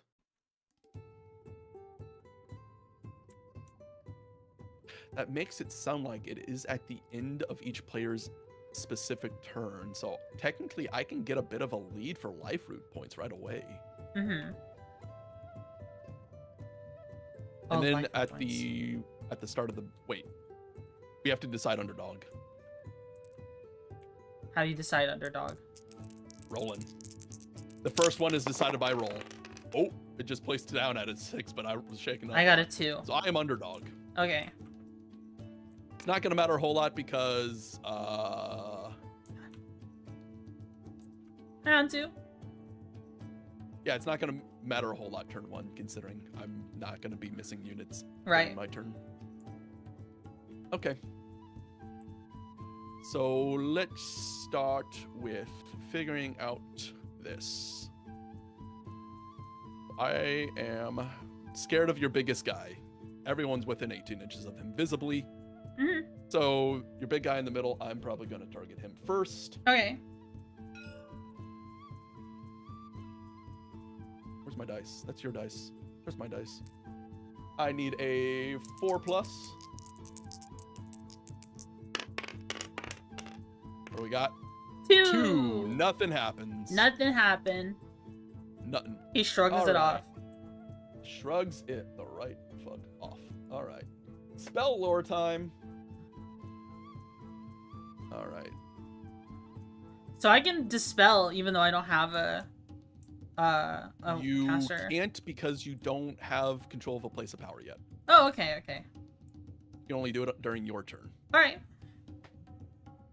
So, how are we going to start this out? I am probably going to bolster creation onto each of them. Yeah, I'm going to bolster creation on both of them. So, starting with the Bone Shaper to these guys over here. 2d6. I am looking for a 5. I get it. 10. All right. The group over here will have bolster creation. They get to ignore the first point of damage each phase. Okay. Now for the Soul Reaper's turn. Will he give it to the other guys? He will. They also have bolster creation. Mhm. Both of them will be ignoring the first point of damage every phase. All right. So starting out. Is that the end of your hero phase? So now you're moving. Actually, hold on. I'm not going to move yet, actually. Let me double check to make sure I got all my hero phase stuff out of the way. Okay. What do you have? That's during fights. And you can't even bring anyone back anyway because nobody has been killed. All right. Yeah. That should be it for all my hero phase stuff. I have no more spells I can do. And I am not going to try to control a place of power with... You want a manifestation? Can you Honestly, do that probably would have been a good idea first. You want to do that? Yeah, know what? I'll backtrack slightly. I will take it away from these guys over here. They will not have bolster creation. Okay. Just use these little tokens over here. Whatever. Just like a colored one if it's the one doesn't fit. Oh, buffed. Okay, that works. Buffed. Unless there's something that says they ignore. Charge, spell one, buff. You better beat him. I got money right into this. Oh, please don't use the stream to gamble. Right. Nightmare Predator. We need... What do I have to get for bringing them back up? 6. 6 to summon. Roll all dice, and we do not get it. Aw. There will be no manifestation this turn. Okay. So now it's your movement phase. Now it's my movement phase. So let's go ahead and grab these boys down here. Truth be told, I probably only want them about right here. Should I do Restless Discipline? I forgot about that.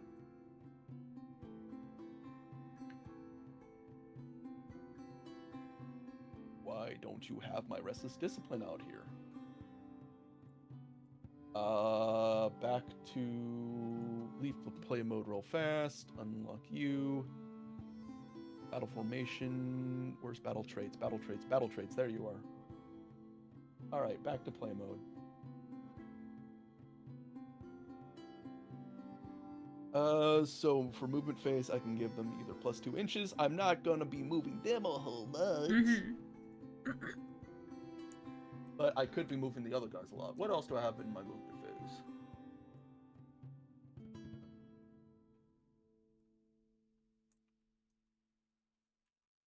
I can use a charge for after I retreat, which isn't important. So, the Soul Reaper back here, he's going to give +2 movement to the Harbingers. Okay. They're within 12 inches, wholly within 12. These guys are also technically within 12, but I'm probably not going to move them that much. Okay.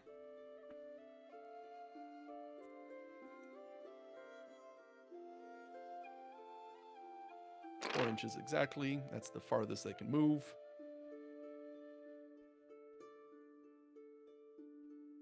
It's within 12. That's also within 12. Perfect. That's exactly where I want them to be. All right. And he does actually give it to himself as well, so he gets to move 7 inches. He is wholly near himself. Mm-hmm. In fact, I will have him run. How much does he get to run?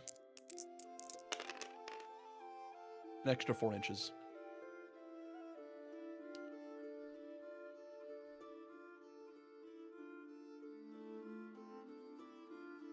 Right there. Okay. All right.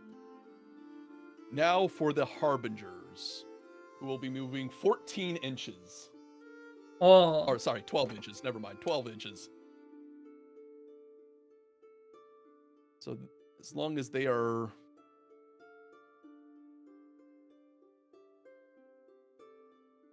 This will get them about there.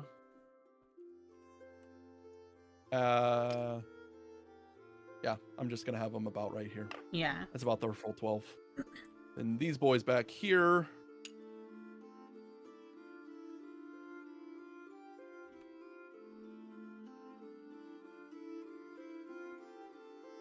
Of them right here, because this keeps them near a terrain feature that they can get life points for. Right. Because that is just a terrain feature. Mm-hmm. All right. Shooting phase, I have nothing to shoot. Charge phase, I'm not making that fucking charge. You think I'm making that charge? I ain't making that charge. Yeah. 17 inches. I got this. Hold on. Obviously no fight phase. There is no intern abilities for me to cast. So I am just calculating points at this stage. Okay. So I have one objective for 5 points. Yeah, you score it by being on it at the end of your turn. So that gives me action points. I guess it's that. There's a life root points. I think that's my side of the board. Oh, that's your side of the... giving you points. Oops. 1, 2, 3, 4, 5. Since you're the underdog, do you have an extra command point? That's true. I didn't really... I forgot that that's how that works. Oh, also, I just realized that it has to be a hero near the place of power to try to control it, so I can't do anything anyway. Oh, okay. All right, let me look at this. So I get 1 life root point for each of the terrain features that I control. So that is just being nearby. I have 1, 2, 3, 4. I have 4 life root points, which means that I have more than you for an extra 2 points. Wow. Ooh, that's the wrong one. Faction points. Let me double check over here for Restless Energy. Controlled by your opponent. Nope. Complete this battle tactic in your turn if you control every objective within enemy territory. Nope. Complete this battle tactic at the end of your turn if you control every objective on the battlefield. Nope. All right. Nothing I can do there. All okay. right, your turn. My turn. Let me do some measuring. So I can be on this terrain for as long as I don't end my turn on it. You can end on the turn. No, you can end on it. Oh. You can only not end on it if it raises you more than an inch. Okay. So the places of power you cannot end on.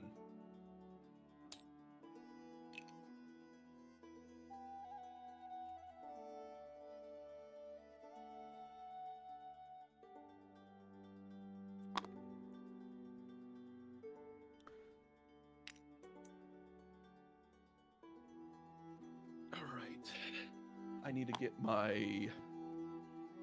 Take a look at all of my restless disciplines to make sure I'm ready for this. Oh, I This is didn't do probably my hero awkward. phase. Oops. Is there anything I Uh, can do? Check to see if there's anything you can even do. Let's see, does he have any hero phase abilities? Nope. He has something for shooting phase, which is the elixir. Yeah, I'm not doing that just yet. Charge phase, nothing there for hero. You have Unbinding, anything in the casting, battle chanting. traits for hero. Add 2 to run rolls. Yeah, because I haven't. All you have not used the Feast on Flesh ability. What are you doing here? We are supposed to be closed off, doggy. we just can't. What did the it's dog do? open Do you need to put your dog I'm away? sorry. I'm sorry. No, Bye-bye. we couldn't get into closed. Listen, we can't have doggy on these, all right? He's uncontrollable. Okay. About in elsewhere lands. All right, so I don't think I have anything for my hero phase. I just started moving. Yeah, you have no hero phase stuff you can do. Okay. I'm just gonna have my ice brow closer to the mop pot. Okay. And then shooting phase. Yippee! Okay. I have all defense that I can do. I gotta remember that. Let's see. What is the range on? I'm gonna fuck. I can attack them. Oh! the blood vulture can attack them. Yeah, and I don't have any restless discipline for shooting phase stuff. Okay, so I'm gonna shoot the big crossbow on this guy into this unit here. And I'm gonna shoot the vulture into that unit over there.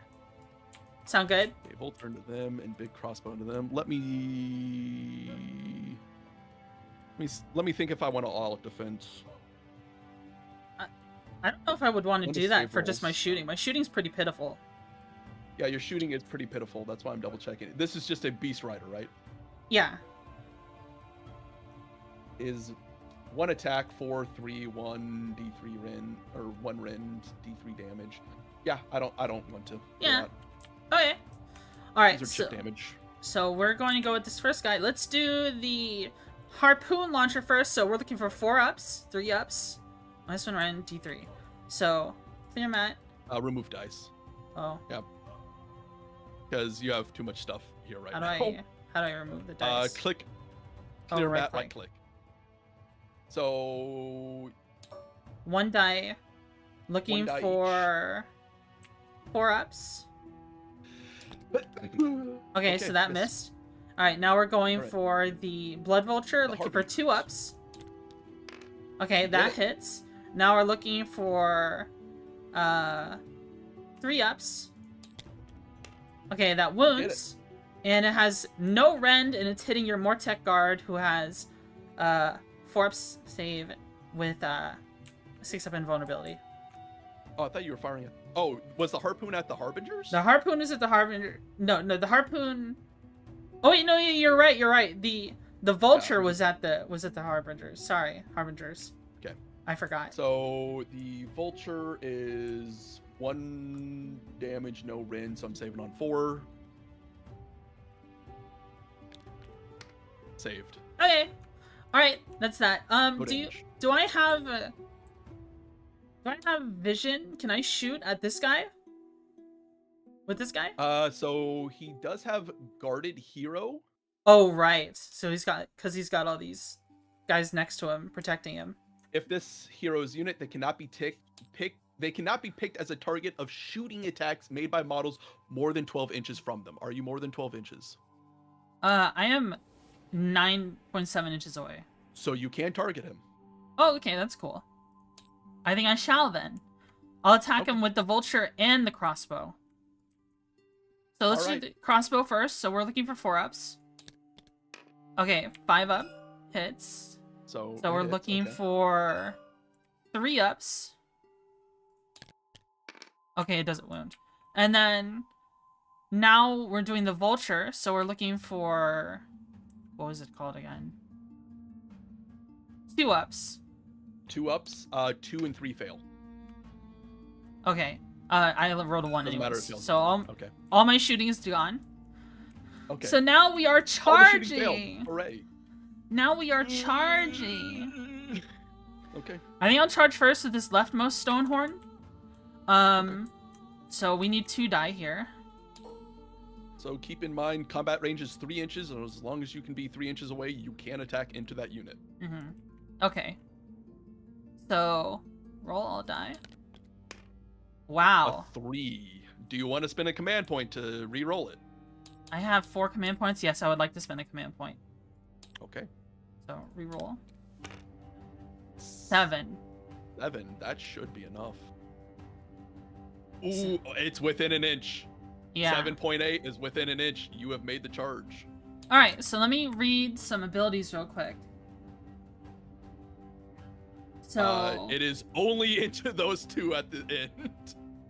You're not close enough to get into there, but... Okay, so... I'm going to move within 7. Right there. Yep. That says I moved. Okay. Yep, right there. Alright. So let's do all of our charging things that's happening. It sucks that these guys don't count as cavalry despite riding stuff. So we have, let's see, battle traits. Trampling charge. Any charge phase, can I only do this once or can I do it every time?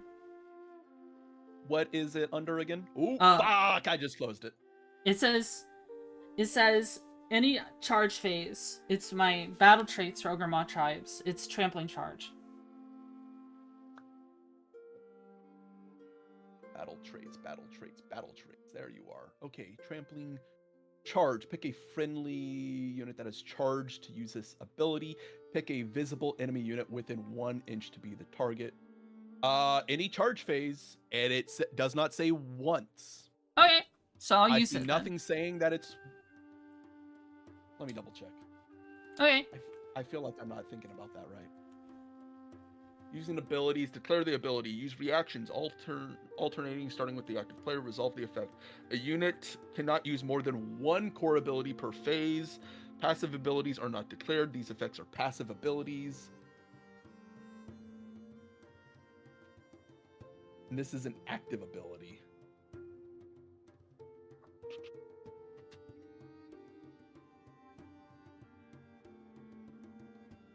So is core ability the same thing as active ability? Is there some keywords here? I'm not sure. This is activated.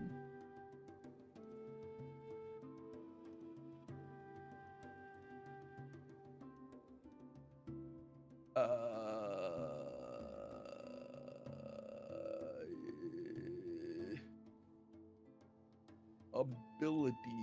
Declare an ability.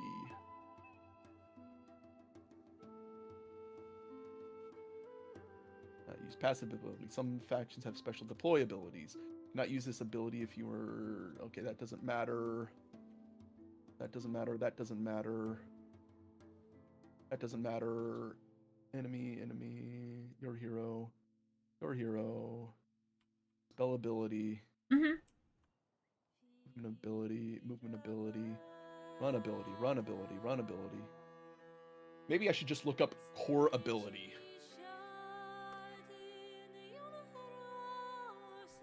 Core rules. Core ability. Unit can use more than 1 core ability. See. Cool. Get these ads out of my fucking face. You got ads when you're just looking up rules. Okay, so core abilities are movement, charge, shooting. This is not a core ability. Meaning? I do not see anything that says that you can't use it multiple times. I don't see anything. All right. Works for me. Let me check one more spot. Okay. Declare the ability, movement ability, offensive ability, defensive ability, shooting ability, rally ability, special ability, control ability. That doesn't give me an idea of what kind of abilities they are. Does it give me an idea of what kind of the ability is? It doesn't. So fuck it. Why don't I just search trampling charge? Oh, I made a misplay. What's that? I should have charged with my Stonehorn first, my Frost Lord first, so that they'd have the no invulnerabilities. Oh well. What's that? Hmm? What? Huh? I should have charged my Frost Lord on Stonehorn first because of his Mage Eater big name. That way, he'd be within 6 inches of the Mortec guards. Of those guys, and they would negate yeah, because the they're board. whatever mortals I deal with this attack right now, they're gonna have invulnerability ward saves for. Oh well. I'll remember that next time. Assuming they survive. Assuming they survive. Right. I don't see anything that says that you can't use that more than once. Okay. Not even on this, like, the same unit. That was my concern of, are you allowed to use this more than once on the same enemy? Okay. I don't think there is. You just can't use it twice on one guy per turn. All right. But, like, who cares? You can only charge once a turn anyway. Yeah, that's fair. All right, I'm gonna roll a die. So D3. we're looking for D3. So 3. 5. That's 3 damage. 3 are instantly dead. 3 plus 2 Wait. because it's a monster. 3 plus. D3 plus 2 because he's a monster. It's a monster doing the attack. Plus 2, so that's 5 mortal damage. And then, hold on. Actually, I also have Beast Handlers. So, each time a friendly Beast Claw Raiders monster uses the Trembling Charge ability, add 1 to the amount of mortal damage inflicted, if any. So now it's actually 6. Holy fuck. Alright, Ward 6. Mm-hmm. Stopped 1 of them, so 5 are dead. Half of my unit is just instantly gone. Yep. That is fucking nuts. Ogre charges. This is the Ogre charge. Yeah, baby, that's what we live for. What I'm gonna do to you? Get out of combat range, idiot. No. Oh, you're still in combat range. Fuck. It's 3 inches. Mm-hmm. Ooh, okay, well, those guys are instantly dead. God damn, Dead. that is gnarly. Dead. Okay. Luckily, I don't think your big guy can charge in on them.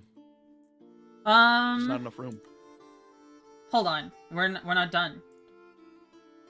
It's true. If this Stonehorn Avalanche, if this unit charges turn, roll a dice. On a 3-up, when this unit makes a pile-in move, this oh, this is combat phase. Okay, so I can't do it now. Yeah, it's combat phase. All right, I thought I'd be like, Jesus Christ, that's 3 different abilities during your charge phase. That is nutty. Yeah, do I really not have room? You're right, I don't. All right. Now you get to make any other charges you're doing. Okay. So I guess I will charge with the other Stonehorn, with Blood Vulture. So I add another die. Roll a die. Another 3?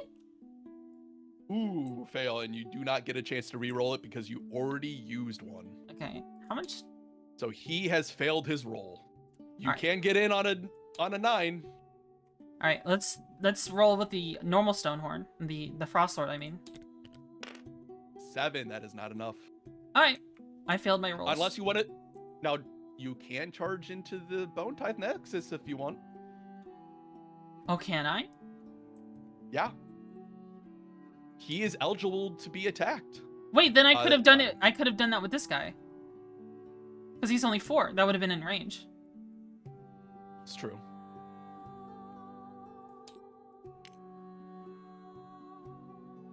That's too far. 3 inches. 3. Right there. Mm-hmm. And then this guy got a what? He got 7? a 7. Yeah, I don't think you can move him in a way that makes him end outside of it. I think you're gonna land on top of it there. You're real close, but not quite an inch. He, her. Am I technically in combat with the Bone Tithe Nexus? You are in combat with the Bone Tithe Nexus, though. Okay, that's fine. That's fine by me. All right, hold on. Let me check Nexus something. is trying to provide me with a little bit of coverage. So, since I charged, though, I can trampling charge with both of them. So let's do the trampling charge on the Stonehorn. So we can only attack the Bone Tithe Nexus, you know. So let's do a D3 for this Stonehorn, the one, the Blood Vulture, the northernmost one, closest to your side of the board. Alright. So we're looking for a D3. So 1 plus 3. 4 mortals on the Bone Tithe Nexus. 4 mortals to the Bone Tithe Nexus. Right. I will just grab a dice from... Just throw one of these out here to keep track of it. Mm-hmm. Can I change what this is at? It might be locked to that thing. Nope, I can. There we go, 4. Okay. You have done 4 of his... How many ones? 13. Okay. He's down to 9. And then we'll also do the trampling charge roll for the Frost Lord on Stonehorn. Let me read something real quick, though. Hold on. Okay.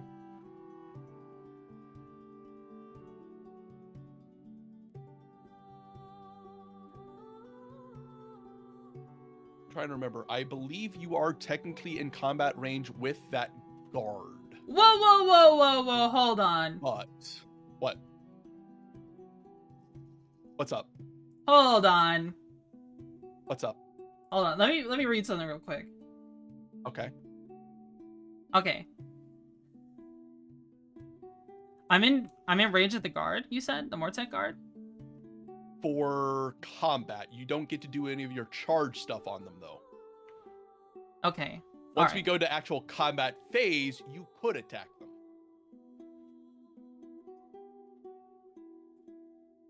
Earth-shattering charge. If this unit charges this phase, pick an enemy unit within 1 inch of the target to be the target. Inflict D3 mortal damage on the target. Then roll 2d6. That unit can move a distance up to the value of the roll. During that move, it can pass through models in the target unit, but it must end that move in combat. I can move through your terrain and hit which something. part?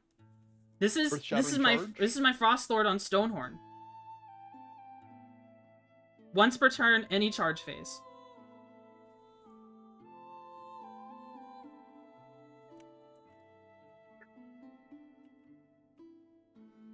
Thanks, dog.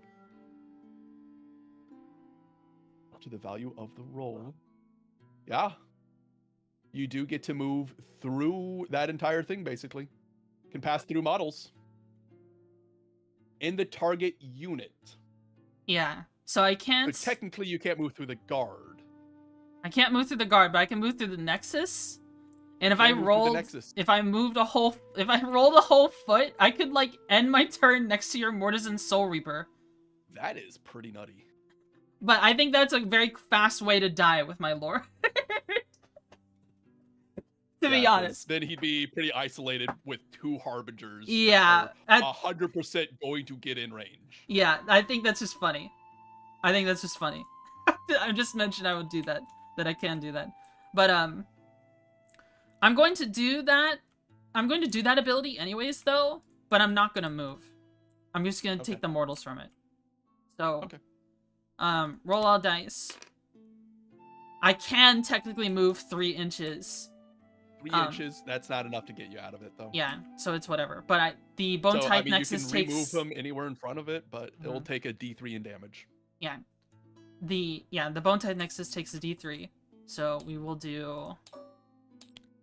He takes a 1. 1 damage. And then we also have our Trampling Charge, which is another D3. Roll a die. So that's 3 plus 2 plus... So that's 6. So... I'm sorry, did you say 6 damage from that? Yeah.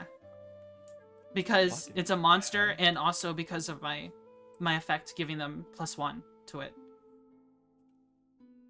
I paste one? I copied it. Hold on. What if I clone? There we go. So basically, I'm just...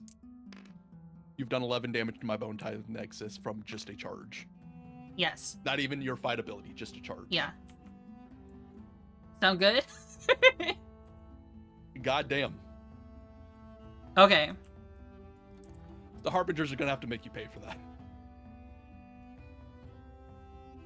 So, All right. combat phase? Combat phase. Well, hold on. Didn't this guy get a charge over here, or is that part of what you did already? Yeah, he only moved 3 inches though. Remember, he only got the 3 inch. He's in 1 inch. He's in he's in fight range of the bone type, but that's it. Okay, but did he do his charge stuff to the bone type? That's what I'm asking. Yeah, I'm pretty sure he did. Okay. All right. Okay. So at least it's 11 damage from 2 different charges. Yeah. All right, you're in combat phase. Okay, so I'm gonna select this Stonehorn at the bottom here with the Blood Vulture. I would highly recommend that you use who's ever going to wipe out that unit first, because I will get to attack back if you do not wipe them out. Yeah, I'm going to. Don't worry. Okay. So, this Stonehorn right here, can I ping it? Is there a way to ping? It's this one. Yeah, that one. Just quickly up and down. So what I'm going to do... So we get to pile in. If this Stonehorn Avalanche, once per turn, army, any combat phase. Once this unit charges this turn, roll a dice. On a 3-up, when this unit makes a pile-in move, add D3 to the distance it can move. So we're rolling, looking for a 3-up.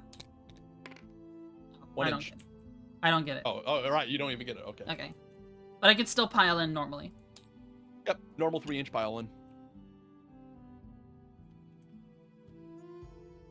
Oops. Did I squish him?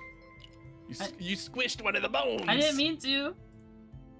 Chili! Thanks so much for the 9 months. Thank you. Okay. And I'm gonna fight first with the Stonehorn Beast Rider. I'm going to put... I mean, I can't hit anything else. I'm going to put everything into the Mortec Guard. Okay. So, let's see. Let me see at what that attack looks like if I want to declare all at defense. Wow, that's a lot of attacks. Yeah, and you have no ward saves. I have no ward saves too. Because of Mage Eater. Wow, that might just wipe them out instantly. I think it's going to. I mean, I don't really have anyone else to spend it on, though. I can't spend it on the Bone Tithe Nexus. Mm-hmm. So I might as well use the point that I got. Okay. That's my command points. Oh, that's your command points. Pascal, thanks so much for being a YouTube member. All right. All out defense, which will improve my save rolls by 1, if I remember right. Yeah. Which it's just on these sheets here, actually. Yeah, add 1 to save rolls. Okay, Stonehorn time. Let's do punches and kicks. 6 attacks, 4 up, 2 up. No rend, 1 damage. So. Oh my god, I am so stupid. What happened? Ignore 1 point of damage every single time. So you can bring a model back. Oh wait, no, that guy didn't. Those guys didn't have it. Never mind. Those guys didn't have it. Oh, okay. Never mind. We're good. We're good. Roll on dice. So we're looking for, what was it? 4 ups? 4 ups, 3 miss. All right. So delete 2. Looking for 2 ups. So they all wound. No rend. No rend. So we have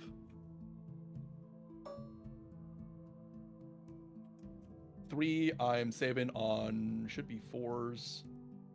We'll check. Yeah, 4s. All right. All dice. Saved all of them. Nice. Okay. Woo, the guard want to live. Alright, so now we're doing... Let's do our Crushing Hooves next. This is the scary one. No, this is the second scary one.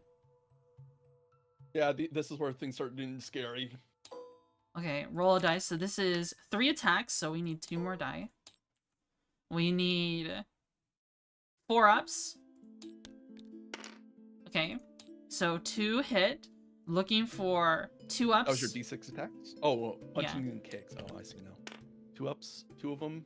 2 of them go through. Oh, this is Crushing Hooves, so this is 1 rend for D3. 1 rend.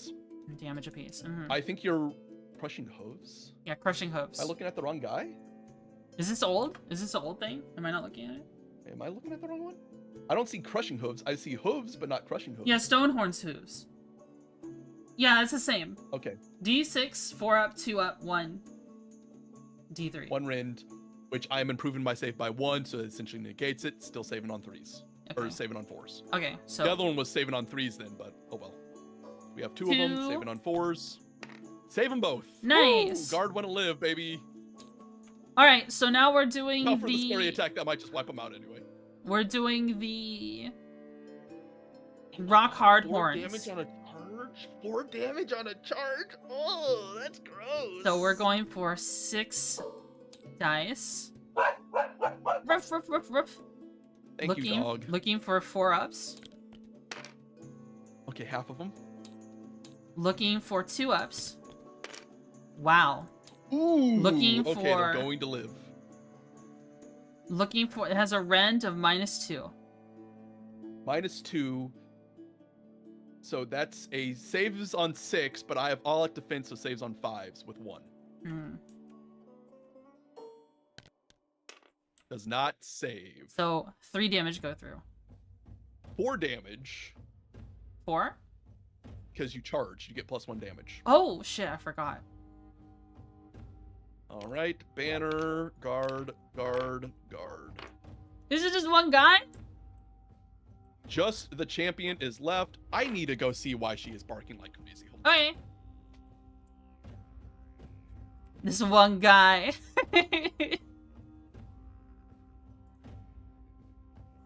I miss Jack. Ooh. Dogba. How is everyone doing today?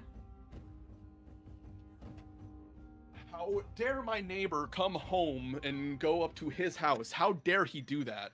My How dog dare. Screams. How dare he? All right, let me move these guys off the board. Okay. Mhm. All right, Alright, you have to attack back. I get to attack back. Really? With That's one a thing? guy. Yeah. With one guy. It's the champion at least. What are you Alright. gurring at me for? Shush. So Okay. do you get 3 attacks with him? I do get 3 attacks with him. Oh, I'm scared. I'm shivering me timbers, bro. Yes, crit 2 hits. Who's he attacking? Come on, baby. That is a good question. You wanna pile in I'm with going to him? have him attack the Frost Lord. Okay. He's within 3 inches. So Okay. he gets to attack him. All right, we are hitting on 3s.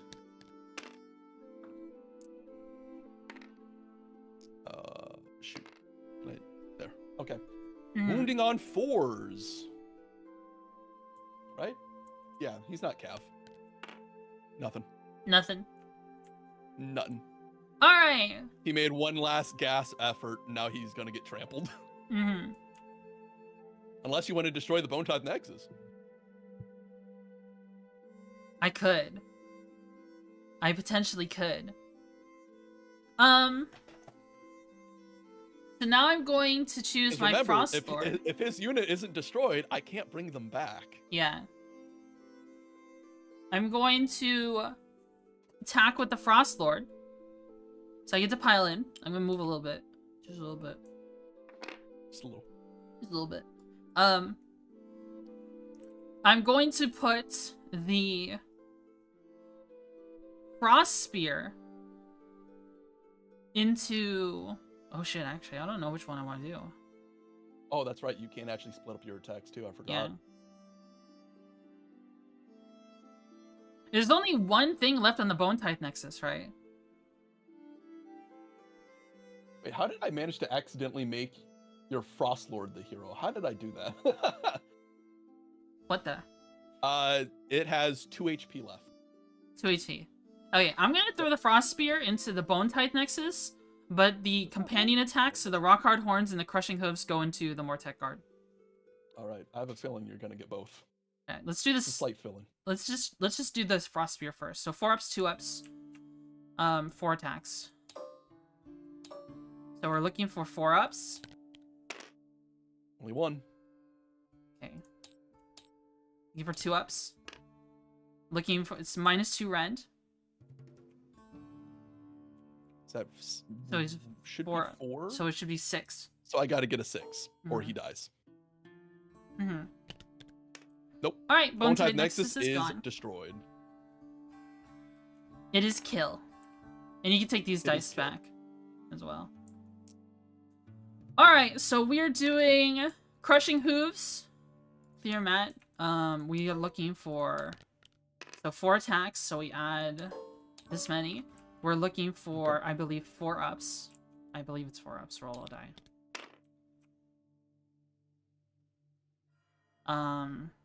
Yeah, 4 ups. 3 attacks. Yeah, looking for 2 ups. 2 of them. And then has a rend of -1 and their D3 damage each. So since he's all at -1. Let me double check if all at defense lasts.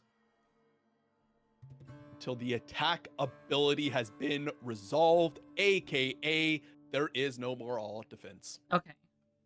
So it's 1 rend. Yeah, 1 rend. Right? Mm-hmm. Save it on 5s. What the? Order roll 2. Do you think those other What? dice fucked up something? How did I roll? What? Ah, there we go. I'm dumb. I saved 1 of them, but that is 1 damage, and he does not get to make any saves. It is, yeah. His unit has been destroyed.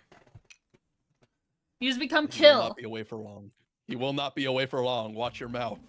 I thought you couldn't bring units back. This one can. I asked that earlier. We swapped it. Oh. I see. Okay. Alright.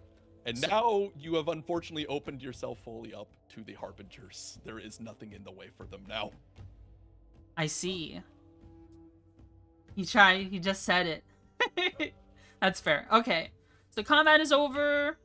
Combat is over. It is time to calculate what your points are.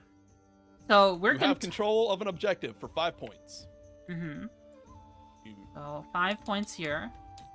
How many life root points do you have? Well, we're contesting this one. Like, we're both next to So what it. is your OC score on this guy? He has an OC of, or control... Of 10. 10. Each one of these guys here should be 1, plus the banner for an extra 1. I am in control. Ooh. Damn, I miss Might Makes Right. Where I just used to get just more control. So you have control of 1 terrain. Wait. Do I have control of this one? Yeah, you are within 3. That is control of that one. Okay. So I have... So you have control of 2. You have 2 life root points. 2 life root. Versus my 4, which is not enough to beat me. So you do not get an extra 2 points at the end of this turn. Now, did you score anything else, though? No, because you have to kill the people carrying stuff, if I remember right. Right. Okay. All right.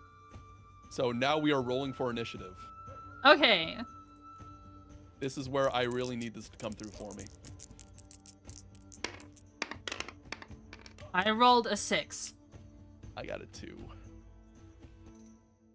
Keep in mind, you do not get to score any battle tactics this turn, and I get to subtract 1 of the treasures if you double turn. If I double turn. So while you might be able to take control of the objectives...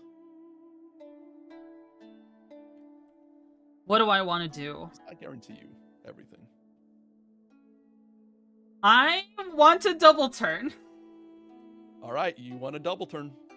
I want a double turn. So that makes me underdog for the rest of the battle until I double turn. Okay. All right, so it is Remember, now... If you don't take out one of them, if you don't take out both of them, both of the Harbingers come back. All right. So command phase. Hero phase. My command points come back, right? Yep, you're up to 4. 4. So, hero phase, what can I do? I don't think you have any hero phase abilities unless you want to control something. I don't think I do. Well, you're not close enough to control any of the place objectives to start, so you don't even get to. Mm-hmm. All right, so you get to make movements. I do get to make movements. Let's see. I gotta have everything ready because I'm gonna have to make a lot of choices. Let's do... Is this too close? Can you draw 3 inches around your heroes here?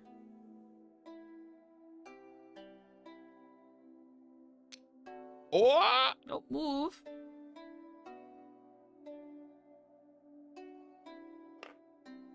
Thought I clicked it. Oh, it's on centimeters. Hold on. That's why it fucked up. All right, can you do the other guy now?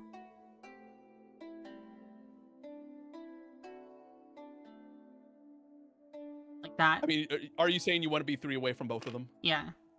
Well, because Okay. I can't chart. I can't just walk into it under my movement phase. It's True. not. It's still just movement. I mean, we know that we're saying, hey, I'm 3 inches from both of these guys. Okay. All right. So as long as you don't roll snake eyes, you get it. Mm-hmm.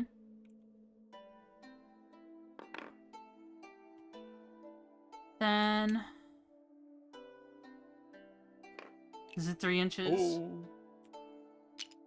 Keep having the wrong thing selected. There's 3 inches. You can be closer. Okay. Okay, we know that that's 3. All right, so you want to be 3 from them, 3 from him, 3 from him. All right. Do I want to do a redeploy?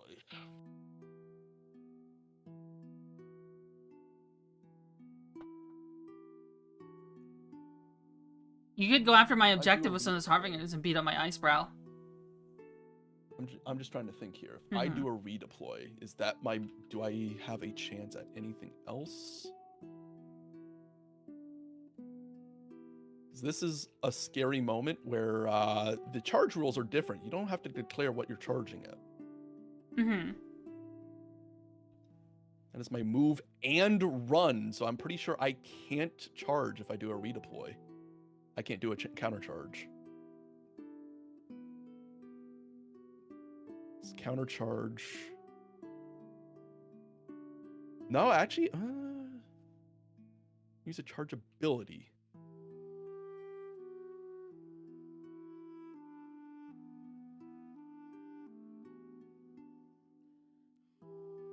Why don't you tell me what the charge ability is? Why don't you just have that listed out for me? I had all the abilities at one point. Where'd they all go?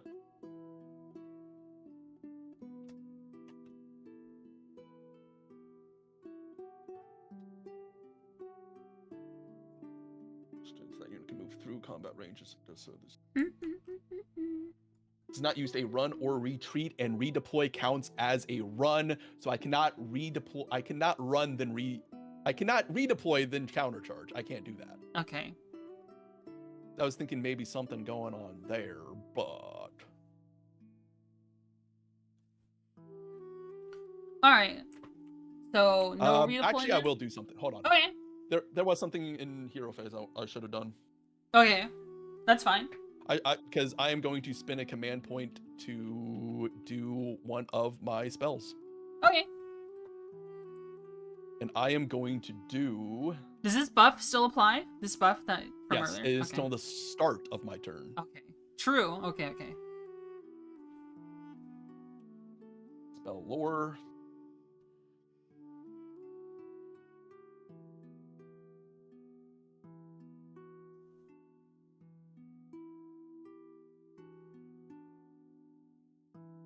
Yeah, I'm just going to make the bolster creation. I'm going to do it onto my Soul Reaper, though. Okay. So I need a 6 on this one. Mm-hmm. Please get it. I get it. So now the Reaper also has bolster creation. So he ignores the first damage of the turn. Ignores the first point of damage for each phase. Each phase, okay. All right. So that was movement. Yippee! Now we're on to shooting. Let's see. What am I shooting at? Okay. How much health does this guy have? 5? I mean, if that's what it says, yeah. Can I shoot through my allies? Yes. Okay. You just can't shoot into combat, I'm pretty sure. I'm just gonna use both my stone horns to shoot everything into the Mortis and Bone Shaper. Okay. So can I just roll like, you know, I have 2 vultures. Can I just do 2 harpoons, 2 vultures, do like at a time? Yeah, just do them at the same time. Okay. So we have, oh wait, I need to roll this to re-clear this.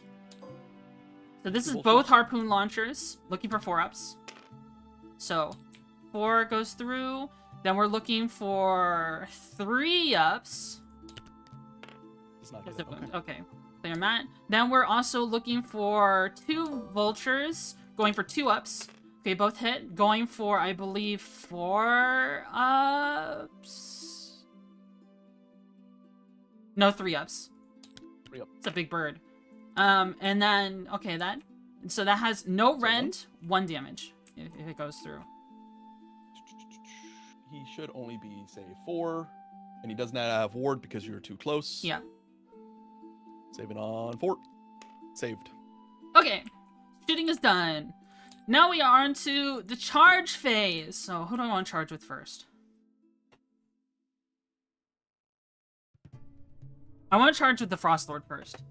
So 2 of these. Roll a die. So we got a 7. Okay. So let's make the move.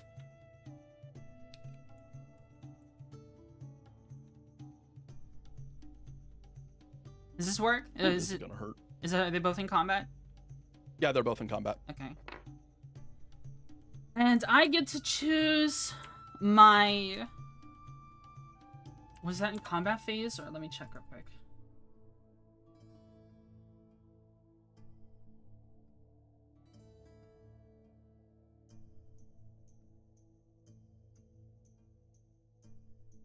So, okay. Any charge phase. Alright, Earth-Shattering Charge. Once per turn. So, I get to deal D3 mortal wounds to a target.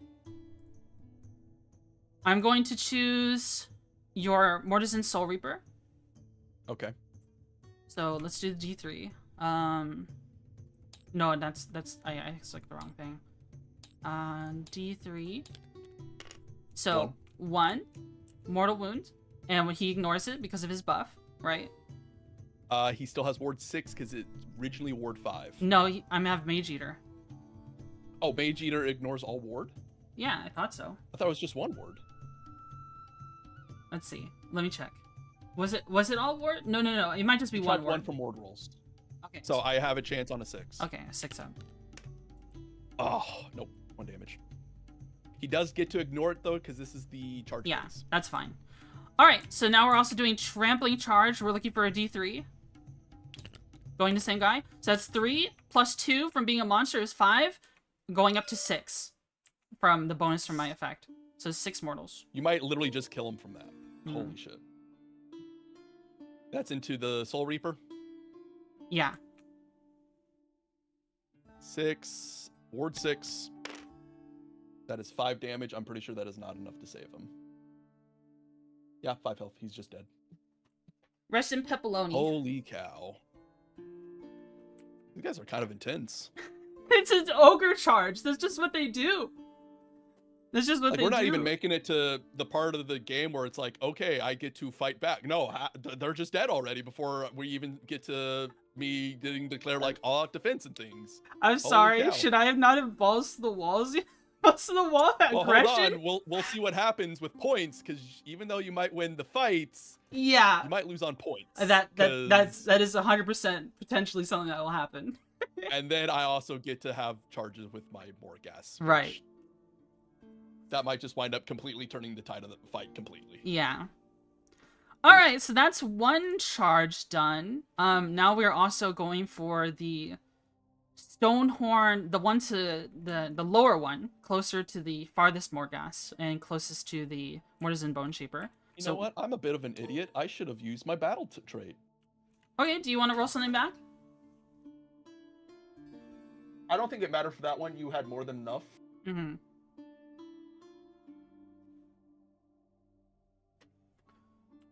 Mass plus charge equal massive damage. Yeah. Just plowing into platoons of dudes with giant monsters. It's fun. I will give the Mortec guard over here.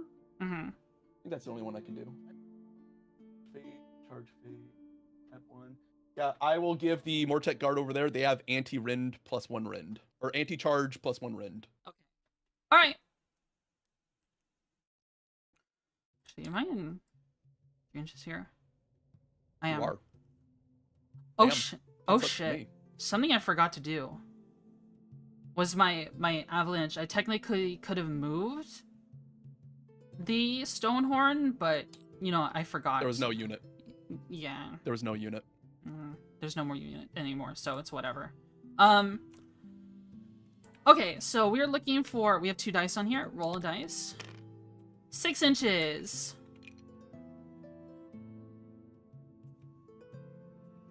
I guess I can move. No, I kind of want to still remain kind of compact here. Oops. Alright. So he's taking trampling. So we're going for clear. Looking for D3. So that's 2, so that's a 1. Plus 2, plus 1. So 4 mortals. What if I told you that might just kill him outright? No, he's got 1 HP left. Doesn't get to make any ward rolls. Okay. God, this is really brutal. Alright, now we're looking for the charge of the other Stonehorn. Roll a die. So we got 8 inches. Just moving in closer. Oops. Didn't mean to crush him. Didn't mean to. I think I keep crushing you on accident. No, that looks fine, actually. That looks fine, actually. So we're looking for trampling charge D3. Oh. So that's 4. 4 mortals. 3 damage because they get to ignore 1 per phase. So 3 are dead.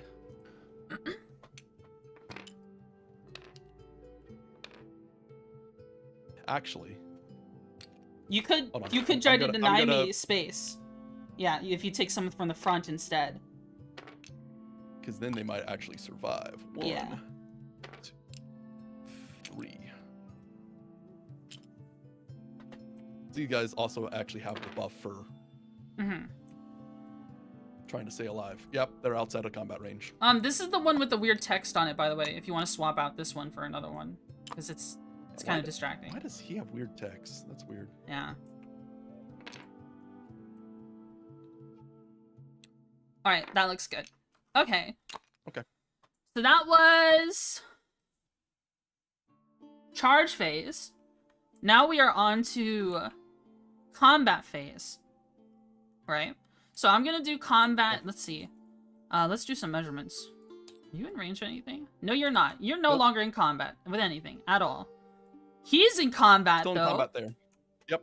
Which is pretty good. And this one's in combat. So I'm going to do combat with this guy first. All right, I will do all-out defense. And I get 3 inches. Can I move like this? Is this a legal movement? Well, that's 4 inches first and foremost. Oh, okay.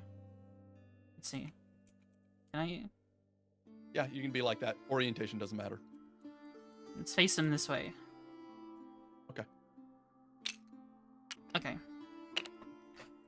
All right. So he is attacking with everything he's got: punches and kicks, hard stone horns, and crushing hooves. Let's just do the horns first to see if that just wipes them. All right, and since we are in combat phase, I have another discipline to do. Should have done this earlier, but I am dumb about that. Where's the combat phase ones? If no, no, I don't want that. Her ogre fantasy tyrannus. Impenetrable ranks. Mirror like that. I think the closest I am going thing... to give these guys back a ward 6, basically. Okay. They have a ward 6. Very nice. So someone asked in chat. So someone asked in chat, are ogre fantasy Tyranids, or does it not have a mirror like that? What would you say? Have you fought Nids recently? Tyranids are... I'd say they're more like Skaven. Yeah, Tyranids are much more like Skaven than anything. Yeah. Big monsters, I mean, a lot of armies can kind of do big monster thing. the general idea of what they're doing of what Twitchy's doing right here is an elite army. Not many models, big guys, but if you lose one and play it badly, well, you lose a lot of damage really fast. Right. That's true. So we're looking... The easiest comparison I can think of right away, Knights. The Imperial Knights, Chaos Knights. They're very few models, but really scary guys. Right. This is... Yeah, basically... My guys are kind of a mix of that. Basically, the Stonehorn Ogres were basically sons of Bahamut before they were... before sons were here. That's what people played. They just played Ogres. Ogres can't be stony, surely. They're so fat. Oh my god. Okay. So we got 6 attacks here. Looking for 4-ups. Alright, looking for 2-ups. This is how much rend? This is 2 rend each. These are stone hard horns. 2 each, so 5s because it goes from 4 to 6, but I'm all defense, so 3. So 5. Okay. Roll a dice, saved 1. Okay. How much damage? 3. 3 damage, that is reduced to 2. That is enough to kill 2 of them. I thought that only applied... Oh, is I get once for... Nope, you're in combat phase. Oh, okay, yeah, you're right, you're right. Wait, I'm dumb. Ward 6. For the 1. Okay. Nope. Alright, so 2 are dead. So these 2 are dead. Alright. Then... Damn, I didn't even get the bone tie. I didn't even get to use my battle formation for these guys, period. They just got wiped out so fast. I'm sorry, Ty Jack. I just chose to be max aggro. I just chose to be a destruction army hey, again. we still have harbingers coming in. Yeah, we do. We do. Because that might be instant dead, big guy. Right. It could. It could be. I'm going to then... What's next? So we have the Crushing Hooves. So we're looking for D6 attacks. We get 1. We're looking for 4-ups. We're looking for 2-ups. Okay, that doesn't go through. We're looking for punches, which I believe is 4. Let's see. I think that's 4-ups, 2-ups, no rend. 4-ups, 2-ups, no rend, yeah. Okay, so looking for 4-ups. They're these. Looking for 2-ups. Okay, these are no rend, 1 damage apiece. Saving on 3s. Save both. Okay. The Mortec Guard live. Vortec Guard live and get to return fire. Yep. Alright. Your part of the All combat phase. 3-inch pile-in. Oh, my Stonehorn! Wham! My opponent has attacks! How did they attack me? Oh no, I get to play the game. Oh no. Oh no! What do you mean I can't Vortec just Guard. instantly kill my opponent? Alright. We have 2 attacks apiece. That would be 10, but there is a commander, so that is 11 attacks. Mm-hmm. Heading on 3s. Wounding on 4s. Mm-hmm. That is with 1 rend. I have 4-up save, so looking for 5-ups. 5s. It's 3. So I will do 3-ups. Save 2 of them for 1 day. Oh my god, I forgot about the crits. Oh, did you? I think there was like 1 crit. Do you want to add 1 back in? Yeah, we'll add 1 back in. So you saved 2 of them so far, right? Yeah. All right. We'll just go through this real fast. Oh, I didn't mean to re-roll 3. those. Well, it was crit 2 hits, so that means the hit automatically goes through. This is the wound. It's a 4, so 1 more, you need 5. Is that it? No, I didn't roll that one yet. Hold on. All right. Roll, you're looking to save on 5 up. All right, saved it anyway. Okay. So 1 damage. 1 damage, and I get to ignore Woo, 1. I'm feeling good. I get to ignore feeling 1 good. because it's a... Excuse me? Yeah, I get to ignore the first attack because of my stone skeleton. The first damage. Stone horns. Stone skeleton. Alright. Ignore the first damage point that will be allocated to this unit each phase. All right, so now we are on to end of phase. No, I have more fighting. Oh wait, you still have this over here. Yeah, I do. Yeah, I Okay. honestly would have attacked with that first if I remembered he was still alive. Because there's no reason for these guys to attack. They're safe now. Yeah. Let me just go through with it. Let me. I mean, he's really weak. 3 attacks, 4s, no rend. You just want to say he's dead? Is that what you're saying? I would have attacked with him first. I didn't realize. Do you want to attack? Do you want to attack with him first? Then we just hold off on the Mortec guard because it's not. This fight over here is super isolated. So you. Yeah, this fight is kind of isolated. Technically, this fight's kind of done. But I would have selected this first, and then once he's dead, I would have selected the Mortec guard to attack because they weren't. If you want to attack with the Mortison Bone Shaper, you can. I'd be okay with that. So. Joe, thanks so much for the raid. Thank you. What I am going to do is he is going to actually attack into your Frost Lord. Thank you for shouting out, Joe. What were you playing, Joe?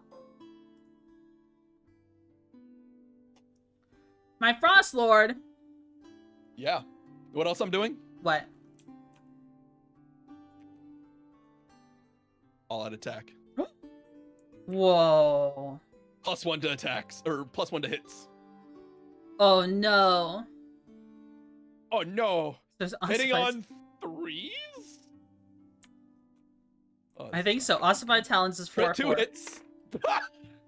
Whoa! Holy shit, bro. That was hot. Oh, why have you failed me? That was hot, bro. Well, let's get to the end part, because guess what happens now that he's all out attacked? What? -1 to saves. Yep. He's just dead. He's just dead. He's not surviving. He didn't even. He went. Missed. Okay. All right. So that was charge, phase. combat phase. You do get to calculate points for taking objectives, though. You do not get to do any of the terrains. You don't get. You can still go for terrains and controlling objectives if I'm looking at this right. Yeah. But you cannot do any battle tactics. Since you double turned, I'm taking it off of the Bone Shaper, so you don't even get to complete that now. Okay. The last one. Okay. All right. So. All right. I have. I get 5 victory points and then another 3 since I control both. So 8. And you don't have any more. Wait, are you within 3 of this thing over here? You are, which I think is going to be enough to win you that one. So that is 1 life root, which is still not enough to beat me, I'm pretty sure. Okay.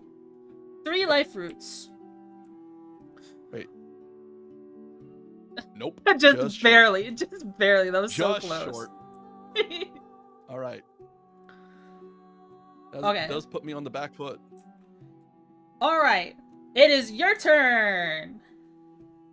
I have no hero phase abilities anymore because you've killed all my heroes. Pretty sure, at least. You guys don't have anything, do you? I do not even think I get to do Bone Tithe, or I don't even get to do Tithe guards because there is no wizard left to heal them. Mm-hmm. Damn, guard have completely failed me this time around versus last time. Probably should have gone for a Mortis guard instead. Those guys are a lot tankier. Okay. They also answer back a lot. And your buff wears off because it's the start of your turn. It is the start of my turn, so there is no. You for fucking real right now? What just happened? He's on a hoverboard.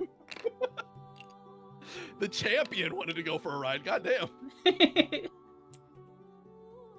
Why are there 2 light sources? What's going on there? All right. Well, let's think about what I'm gonna do here. You can still kill my Frost Lord, probably. Let's see. I haven't looked at these harbingers enough. Very likely.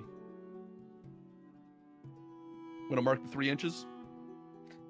Yeah, I can do that.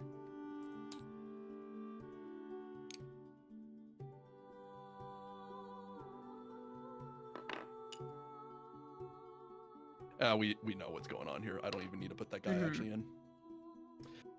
Now for the next question, because technically I only want them to go 1 at a time almost.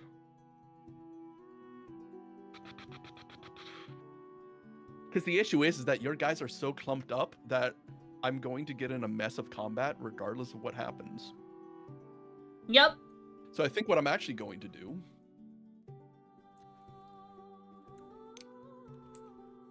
Attack Wanna this mark one in the 3 butt. then? Yeah. I'm going to attack this one from the butt. Hold on. Let me snag...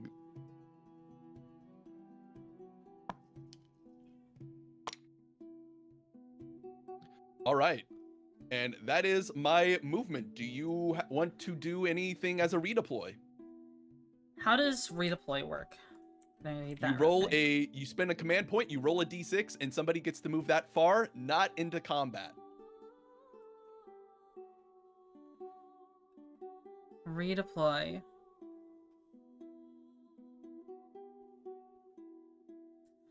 You have 3d6 charge dice.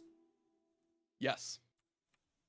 I don't think there's any way I'm avoiding the Frost Lord from being in combat this turn. I don't think there's anything I can do to prevent that from happening. You can pray. You can pray. Because you also can't move into combat with this Mortec Guard, which is a nice little 3-inch buffer. Mm. So if he did redeploy, you'd almost have to move this direction, which still does not save you from these guys. Because even if I were to move him like over here, I mean, you can always all it try does and make is creates a pocket for this group so that they'd be attacked by all 3. But then it would just mean this group over here can attack with just 2 and only be exposed to 2. Because unfortunately, you might have me in a position where you're going to take out one of my guards while still having 2 beasts up, which makes things difficult for me. So redeploy is how much again? D6 for 1 command point. Do I lose anything if I do I lose options later on if I do it? You'll have 3 command points instead, which I mean I haven't been using my command points very much, so I might as well do it, right? Alright, I'll use let's it. see what happens. 6 inches. And he cannot end in combat. So want me to mark 3 with this? Yeah.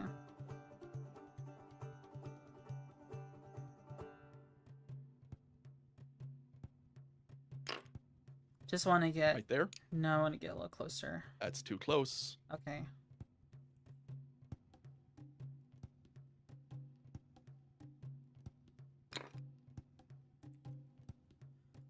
Right there. It doesn't really change a whole lot. He's gonna get pincered anyway. Alright. But I figured I might as well move. Plus, I've never done that before, so that was kind of cool. Alright. So now you're on to shooting. You got any shooting? Guess what? No, I don't. You got any Time for charging. So what do I get during the charge here phase? first? After I'm done charging, you can counter charge if you're not in combat with people. That's true. But you also don't get the benefit of the charge, which is you get to attack first. I see. Okay. But it's only 1 unit gets to attack first. That's why it's like, fuck, you're probably going to trade with me quite a bit here. All right. Starting with the back group. 3d6 charge. That is a 12-inch movement. All right. You basically just get free reign wherever you want to move. Yeah, what I said was gonna happen. Like either way, if I move the Frost Sword, it's either I'm just denying like 2 movement, or oh, you're actually getting it to attack with just only the Frost Sword can reach them. That's pretty cool, actually. That is the hope of I got to manage to take out the Frost Lord, not let them get hit back, and then pray that somebody here gets left over to try to take out the other one as best as I can, because I'm pretty sure even then the other guys are still pretty tanky, aren't they? Right. 14 HP. That is absolutely nuts. All right, other ones. The other Harbingers. 10-inch movement. Okay. I'm going to have him close enough in case I need to clean it up. Okay. All right, now we're on to combat. All right. Can I all out defense with my Frost Sword? When do I call that? I can't remember when I declare that. It would be when I target him with an attack. Okay, but you already know that's gonna happen. So, like... Yeah. Alright. I gotta think about Let's see some dice rolls, baby! So this is anti-monster So, run. someone in chat is asking, how do you get Warhammer on Tabletop Simulator? I tried it once and it crashed my computer. So there's lots of interesting tools, like interesting workshop stuff you can get. Ultuan gives you all the models you need. And then this is like a unique map just for playing Age of Sigmar 4.0 that you can find on the workshop. And you just install them on the workshop and then you can launch them. And what you do to get your army is you go to Ultuan, choose your faction, select all the units you want, copy them, and then save them. I think you might like Star Wars X-Wing if you like Warhammer. I haven't heard of it. I mean, I know what Star Wars is, but I haven't heard of the X-Wing tabletop game. Alright. You ready, Tyjack? I am. So we're going to all-out attack onto your commander. Okay, I am all out defending. Oh, that was the wrong way. Okay. That may not save you as much as you want. Okay. This is 3 rend. Okay. All right. 6 attacks hitting on 2s. 6 attacks hitting on 2s. Crit 2 hits. Come on, baby. I need some big numbers. Big numbers. Oh my god! Whoa! So add 4. That is 4 more dice added in. Oh lord, this is gonna be ugly. Wounding on 2. Ooh, 3 of them missed. So that is 1, 2, 3, 4, 5, 6, 7 attacks. Looking for 6 ups. Rend. Looking for 6 ups. Because I have 4, and all of defense makes it 3. So then you take away 3, so it makes it 6. Right? Yep. Okay, can you just roll? Can you just hit that one again? And just tell me which ones go through? 2. 1, That is 2, 3 damage apiece. 1, 2, 3, 4, 5. So that's 15 damage. That's... I save 1. He has 1 HP. Because of his stone skeleton. I wish I could reroll something. I can't though. 1 HP. Alright. 1 HP left. Oh, wait. I just remembered something. When can I use this? Use what? When can I use my potion? Shooting phase. Your shooting phase. Oh, okay.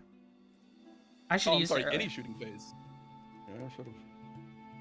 That would have been at the time. Oh, well. Alright. It is now your attack. My attack? Well, of course, I'm going to attack with the Frost Lord. Okay.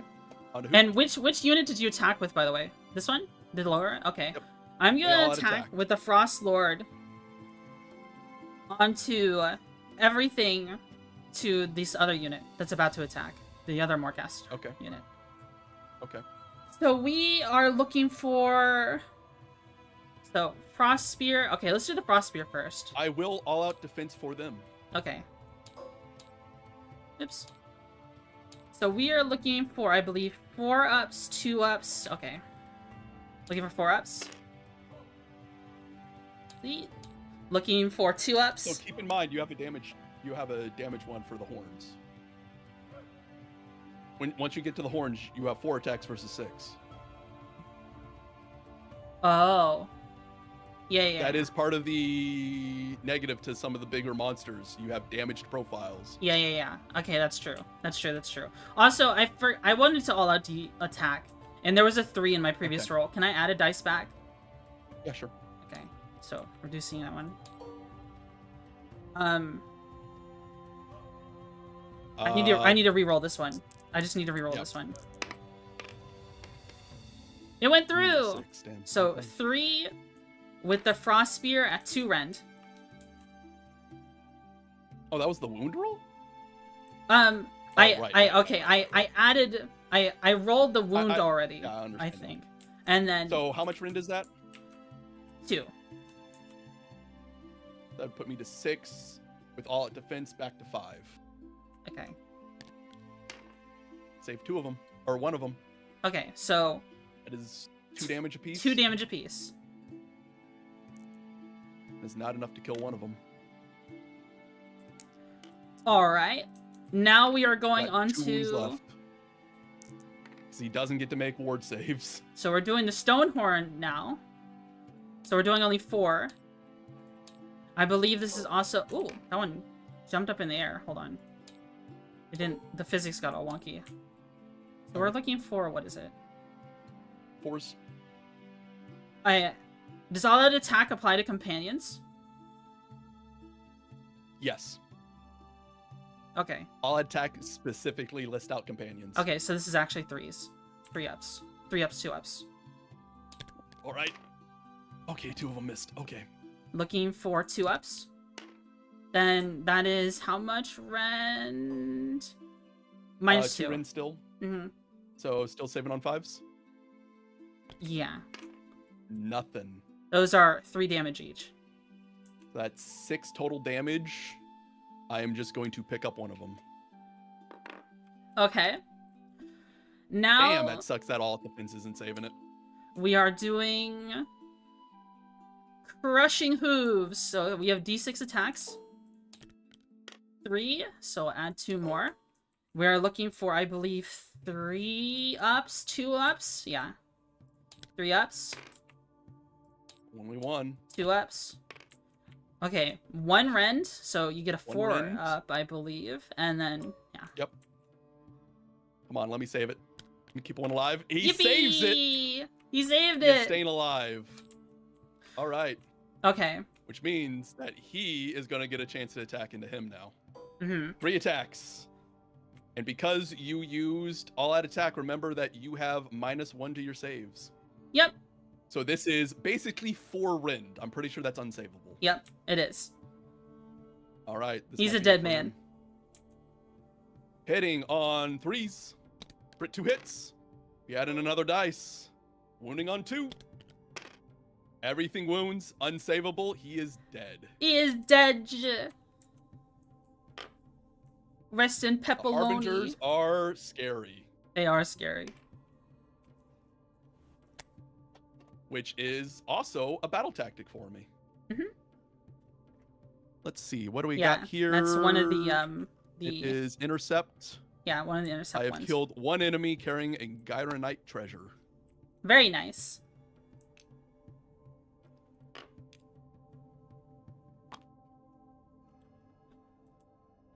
Okay, so that is now I get to You attack still back. have combat with the other one.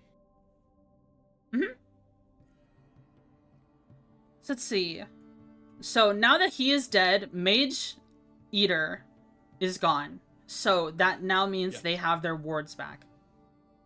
Yep. Now this is a lot riskier. He may Yeah. not die. I'm going to put... Actually, is this in Oh, range that here? beast It is is in Out of range. my hair. I want to finish off this one more ghast for sure. Okay. Also, is this also in range? No, they're not. Is this in range? This is in range. Damn. That's in range. Mm-hmm. Thought I set it up so he wasn't. Damn. Okay. So what I'm going to do is... Well, I don't need to pile in with that one. I guess I just get to choose the rest of the attacks for now on. Yep. I'm going to put all of this Stonehorn into the Mortec guard.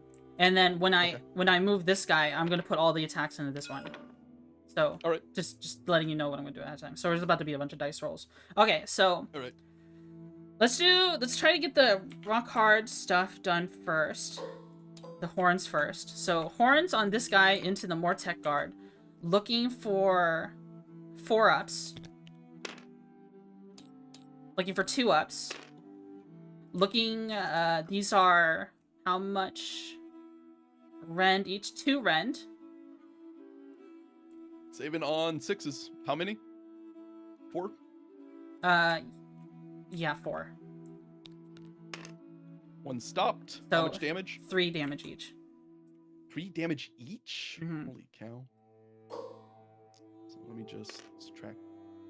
Wow, okay.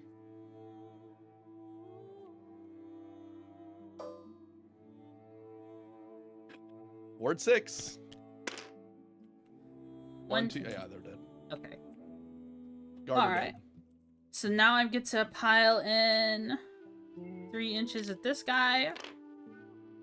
God damn, even without their leader, they're still pretty damn scary. Then I'm going to attack with all of him.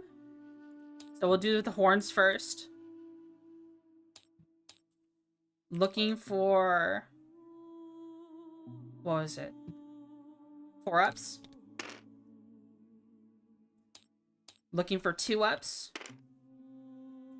So 3 go through at 2 rend on your Morgash On Harbinger. 6s. Mm-hmm. Top 2 of them, how much damage? 3 damage. So 6 3 die. damage each. Yeah. 6 dice. Ward 6. That's not enough to save him. He's dead. That Harbinger is dead.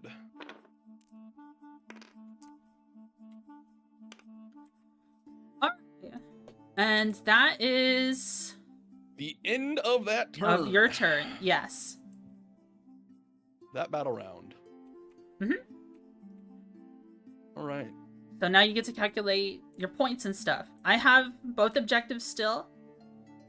You control... I don't have any objectives, so no points there. No terrain here. I do get 2 for having more life root than you. Yeah. That still makes me the underdog. Okay. I just realized that since I was underdog, I was supposed to bring back a guard, but I'm pretty sure they were still dead from all that damage. Mm-hmm. All right. So, how much does that tactic give me? That's what I don't understand about this yet. What are these? The battle tactics, right? I'm not sure how much it gives.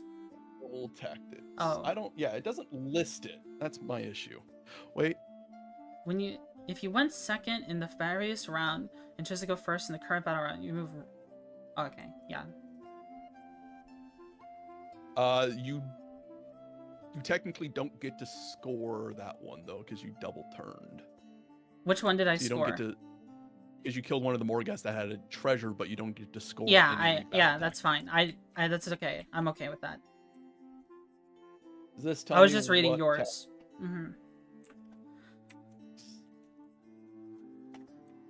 Battle tactics. Get your stupid ads out of my fucking face. Okay. God damn, so many ads.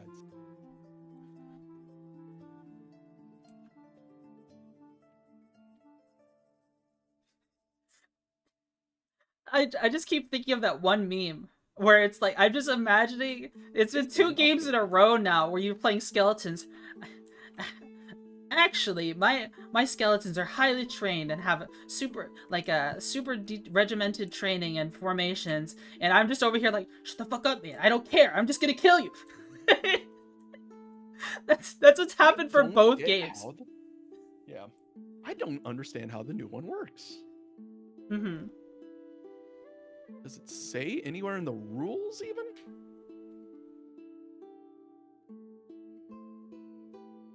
Man points, hero phase, locations, battle tactics. Complete the battle tactics in your turn. It's not the right one. This is intercept and recover.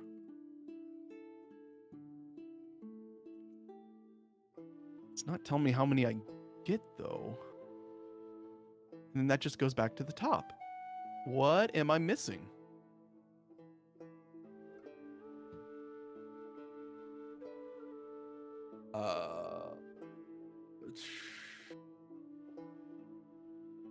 Recover points?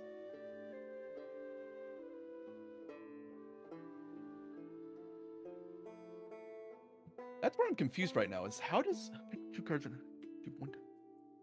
Our battle tactics like somewhere up here. Battle round up here. Yeah, I'm just trying to figure out how many points they give me.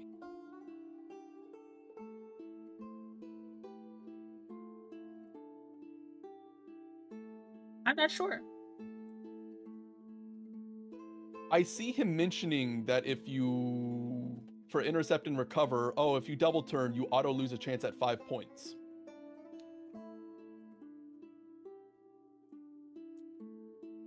So that might be 5 points.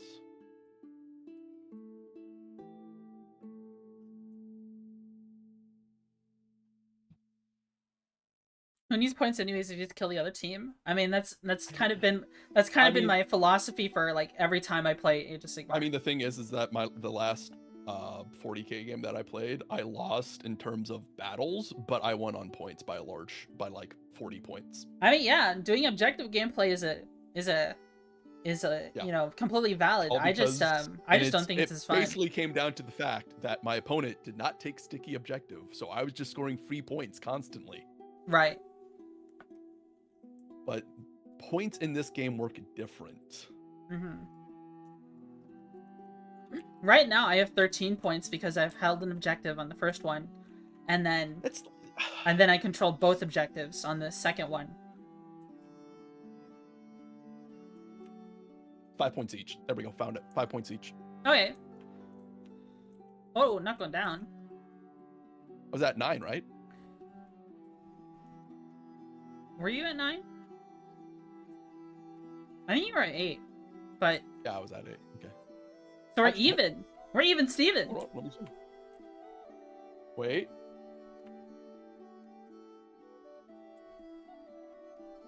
I was at 9. Oh, okay. Roll back the scream. Yeah, baby. that's fine. I got it. I'm sorry, my memory is really bad. I am, despite the fact I am kind of losing right now, I'm technically winning on points. You are winning. I mean, I'm the underdog.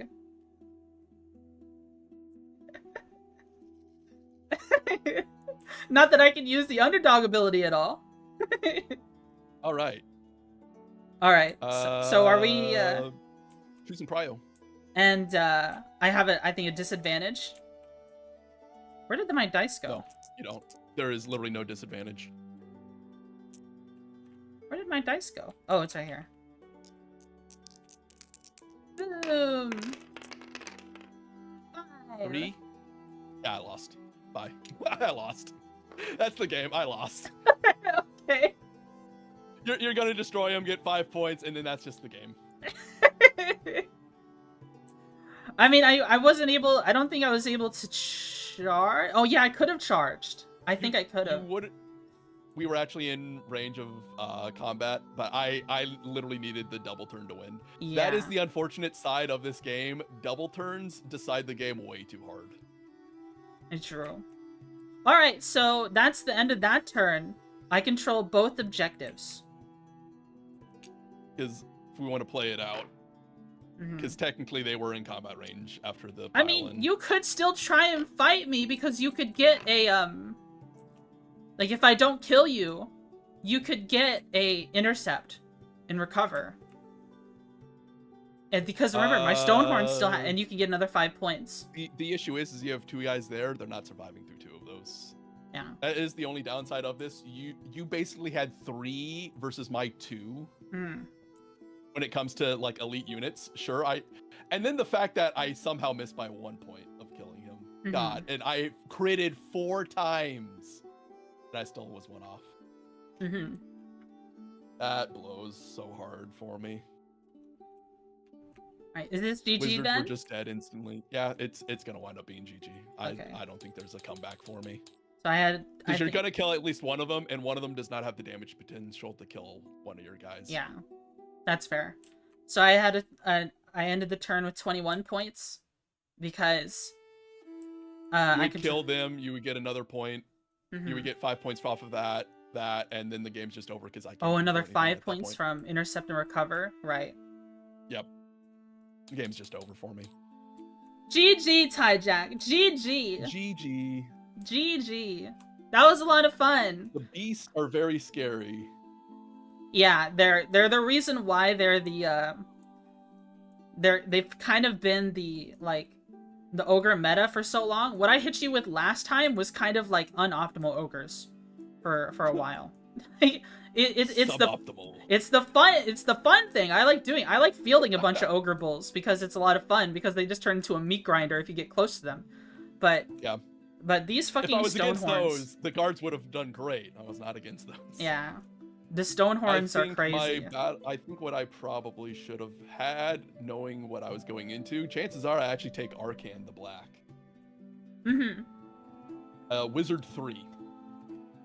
Wizard 3. Suddenly it gets a lot more annoying for trying to kill him, and I'm just gonna start doing fun rolls. You want to see what he does for his fun rolls?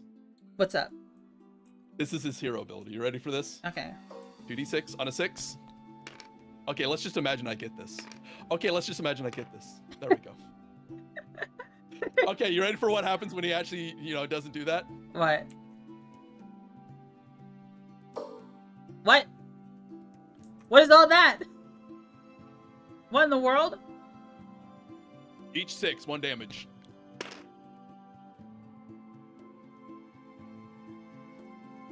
What the?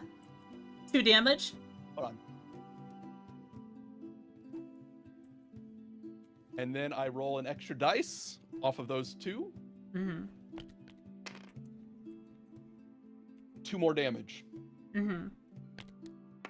Oop, whoops. And then for 4 and higher. Okay, then I don't do anything. So that's 5 damage in 1 turn. I'm sorry, 4 damage in 1 turn off of his hero ability. Which, if I would have rolled better too, let's just say I would have gotten better 6s at some point. Yeah. Oh, okay, that didn't work. Like, let's say I got 3 instead. Yeah. Every 5. Oh, okay, look. 1. Oh, damn. Okay, 4 damage again. It's very hard to pull off, but here's his ability. Mm-hmm. Pick a visible enemy unit within 18 inches to be the target. Make a casting 2d6.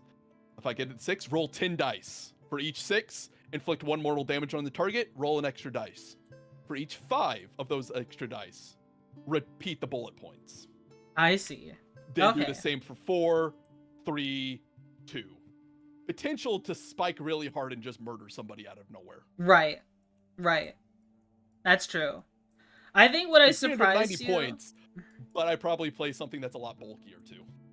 What I think what I Like surprised this you shield. with the most was my trampling charge mortals. Yeah, the trampling charge mortals were pretty nuts. It's just like I got to charge you so much. I got two full turns of just charge. No, I think I charged you like 3 times this game. And yeah, that's just so much value I got to generate for free. With the stone horns, and they've just made it even stronger with like even in last edition they made it so monsters deal more per what it used to be though. What it used to be in Age of Sigmar 2.0 is when you rolled your charge. Let's say I rolled something like this. 8. You would take 8 dice, and then every 5 up would be immortal. Damn. And then if you were a monster, it was 4 up. Probably what would have been better for me in this. I think your pick of a hero or lords it also with didn't help more that HP. your guys just kind of completely countered everything I did. Yeah, I'm sorry. I didn't mean to counterpick you so hard. I didn't mean to. I just play destruction. I just like ogres. What could I have done differently on the Soul Reaper? What could well, he have taken? You poised yourself really good. I don't think anyone expected me to just kill the terrain, either. Yeah, like you killed it in 1 turn. I killed the terrain, a unit. Morrow Pact wouldn't even have helped because you're gonna kill me before you even get to the rolls. I think poisoning yourself defensively like you did with the Harbingers was a good idea. It's just like you wanted to form a line, but my group is all line breakers. All my units are line breakers. The big thing is your stuff just breaks through lines, and the Bonereapers, frankly, they don't have an answer to that. Mm-hmm. What I probably do in the future is, this is probably a Seraphon pick instead. Because, hey, cool, you subtract one of my ward rolls. I'm the guard, I save on 3s, and I have ward 6 still. Right. That's cool. That's a cool effect. Yeah.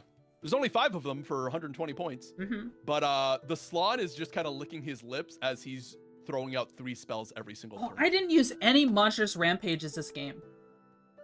What the fuck? Right. It did really. I forgot. I just forgot, bro. Trait list. In the future, what I probably actually need is I just need a Seraphon list. The issue is that Seraphons as a whole have been kind of struggling. They're down to 42%. New shoes. Monte was gambling on the fucking game for me to win. Monte! You son of a bitch. Fuck you, Monte. Why is Monte the villain? Don't actually gamble. That was a joke. Slons, another thing that happened to my Seraphon is my spellcasting got nerfed. Yeah. I have a magical 80 extra points that I have to spend on spells. Mm-hmm. Because I probably have to play meta Seraphon where I'm taking like my purple sun. Because then you're just not doing as well into that. Yeah, it's a shame I didn't get to see any of your manifestations. I was actually really scared of your manifestations. I got one chance and it failed, and then it's like, oh well, game's over. I think me double turning was probably like a huge deal. It was like the biggest deal I could have made. It was very tempting to not double turn. It was very tempting to not double turn, but it's like I'm destruction. I just beat the shit out of things. I just want to kill you as fast as possible, because if you're dead, then you can't fight back. Yeah. I mean, that applies to anyone, though. Slon. I think ultimately you got screwed by the initiative roll twice. Yeah, Story of my life, the initiative rolls have never been on my side for some reason. I'm sorry, Dijak. But it was a good game. I had a lot of fun. I hope you had fun too. It was fun to roll all of those crits. Oh my god, that was great. That was a really big highlight. That was the moment where it's like, this is my chance, and one of them failed anyway. Dude, it's like if one more of those didn't fail, that guy was dead, and that's instantly the entire game got turned around. The Frost Lord. Because then your guy attacking my other boys. Hey, you're not gonna kill all of them because now they got their ward save back. And I can all out defense that attack instead. And suddenly, hey, there's still one guy standing, and he's going to start chewing up that guy a bit, while the other guys, if I get first turn, can charge into the other guy, clean him up, turn around as you're finishing up all that over there, and suddenly the entire battle's been flipped on its head. Right. Yeah, if he didn't survive with 1 HP, then you could have freed up attacks of the other group and probably killed another Stonehorn. Gotten even more points from the intercept and recover, and that would have been that would have been a huge swing. 1 point away from a massive swing. Right. I mean, that's what makes it exciting. He was holding on by a thread. After a certain point, I was just like, bro, all out attack. This guy is dead next turn no matter what you do. I think another fun thing that might be cool to run into that. What if my Carnosaur comes into this? A Carnosaur on your Seraphon takes no modifiers to his saves. He also has 14 HP, 5 attacks, hits on 4s, 2 to wound, 1 rend, 3 damage, with 3 attacks, 4 to hit, 2 to wound, 2 rend, 4 damage. Right. And then it starts getting scarier because, for one, Being of the Stars, he takes no wait, is that one? Yeah, Being of the Stars, no modifiers. Oh, wait, I have to give up that, or... Oh, wait, no, I don't. Being of the Stars, Iridescent Core Reticles, which means that every hero phase he is healing 3. D3, sorry. Every hero phase, or my hero phase? Any hero phase, he heals a D3, damn. And then the funniest one is, you remember when I was saying all those 4s for hits? Right, yeah. 3s to hit. Ooh. Monstrous trait, Ancient Defender, +1 to attacks. Or +1 to hit. 3s, 2s, all out attack, down to 2s and 2s. That's gonna be monstrous. Because then there's also the other thing that I'm forgetting. Those are companion weapons. The Seraphim have this funny little thing where it's the great plan. And my great plan is that I'm just gonna roll crits, baby. Crit 2 hits on all companion weapons. Mm-hmm. So if the T-Rex's jaws come in, doing 4 damage, hitting on 2, wounding on 2, 2 rend. And if you took any damage, by the way, that's now 5 damage. 5 damage. That's That huge. is just the thing he does. Hold on, let me look at a list real fast. Hold on. 780. Ooh, that's a rough number of points, but fuck it.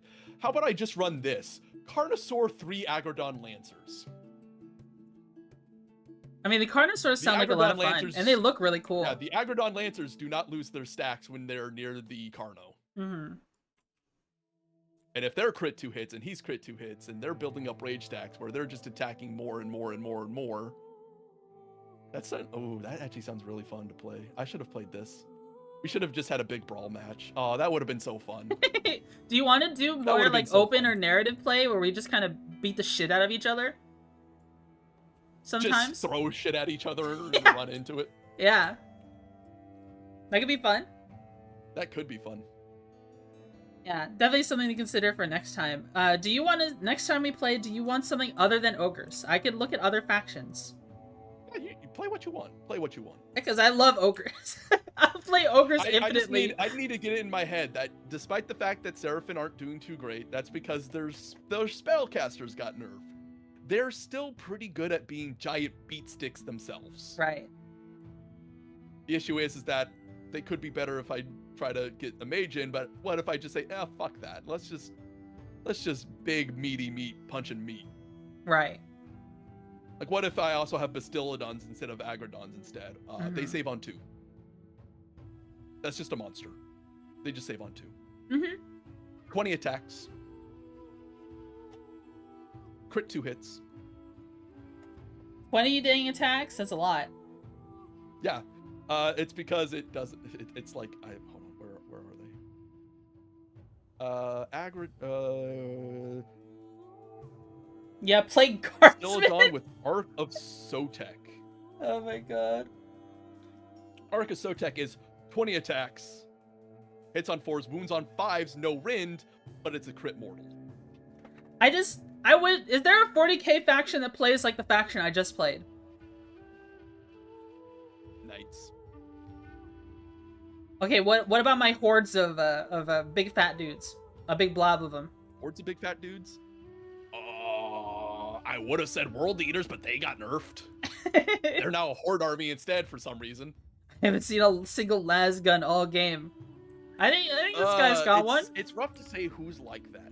Yeah, this is a las gun, right? This is the old one. 40k gets a lot more complicated. Because you can also just kind of like tailor your Space Marines to be whatever you want. Right. Space Marines are kind of dumb because they have this thing called Oath of Moment where at the start of their command phase, they just select a target. Yeah, they get to reroll all of their hit rolls. I think the closest thing we'd get to this is Genestealer cultists with an aberrant focused army. Yeah, I haven't even ran into those guys yet. I don't even know what they look like. They're basically just mutated humans that use big bulky weapons and they beat the shit out of each other with like sledgehammers and shit. Because let me look at my.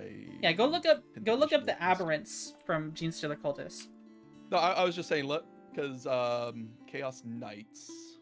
Play guard, loading. Buggy. They're telling me to play guard. I mean, the tanks are kind of cool. They're cool. Because let me see here, those are characters I do not care about. What's tankier than Chaos Demons? Plague Terminator? Chaos Knights. There we go. You see the aberrants would go hard? Oh yeah, they're cool. So you want to hear what my list is for Chaos Knights? Sure. What's up? It is 7 War Dogs. Oh yeah. I remember you telling me about this. 12-inch movement, 9 toughness, saves on 3s, 14 wounds per War Dog. That's a lot of wounds for 7 units.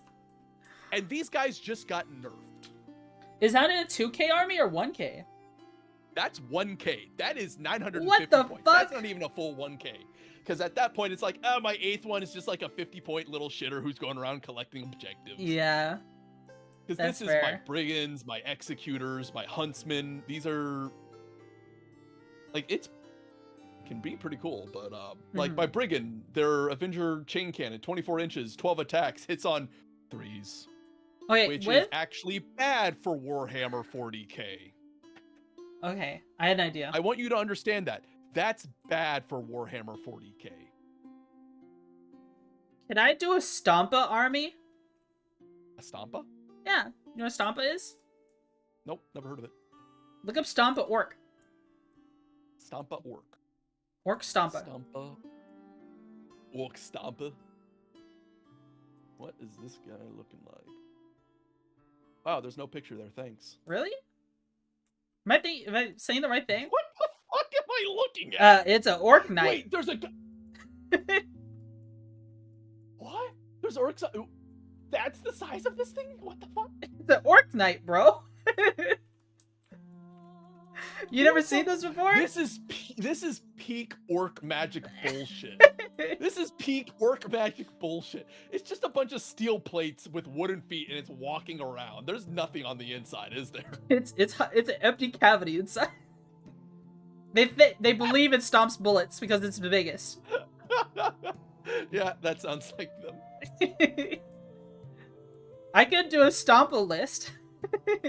Jesus. Yeah, the big thing for 40k, it gets a lot more complicated. Because you know I mentioned toughness, right? Right. There's also strength, and that's how we determine your wound roll. Yeah, if toughness and strength are even, you're wounding on 4s. Yeah, that's how fantasy battles used to be before they streamlined things in Age of Sigmar. Yeah.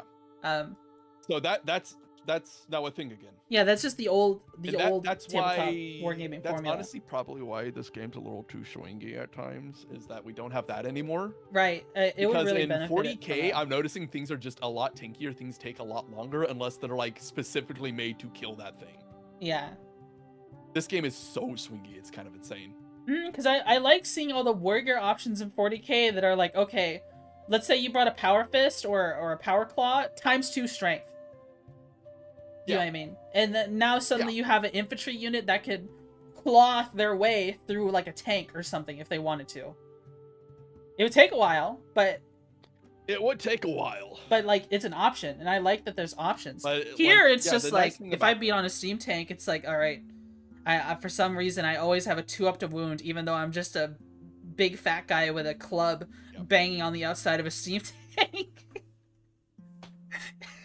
Oh, yeah. That reminds me. Here's where things get weird. So... Where's the big one? I remember seeing this guy somewhere. Where is he? Oh, yes, the Warlord Titan. Take a guess how many points the Warlord Titan cost. 900. Higher. 1,400. Higher. 2,200. I need you to go higher. 5,000. Okay, a little too high. 3,500 points. He is literally the entire list of the largest size of the game that is played for Warhammer. Are you gonna field one day? Movement. No. Oh. I'm not playing 3,500. The issue is with Warhammer 40k is that guys are tankier. You get a lot more of them, and 1k points last a long time. Right. Like, me and my roommate went to turn 5, and it was still pretty lopsided fighting-wise. This was over in 2 turns, and we had the same number of points. That's crazy. I mean, hey, we ended this game in 3 turns. Yeah. No, 2. I mean, I'm scooping on 3rd turn, so yeah, 3. But we literally went to the buzzer for my game there. But Warlord Titan, which, by the way, you have a much bigger map. He still only moves 10 inches at a time, but he has 100 wounds, 16 toughness. So the only time you're not doing 6s is when you have a weapon with 8+ strength for hitting on 5s. 16 gets you to 4. then you need 32 strength to wound on 3. Or wound on 2. To build context, because I know things on Tyrannid's level. A Carnifex with Crushing Claws. What would they have to roll on?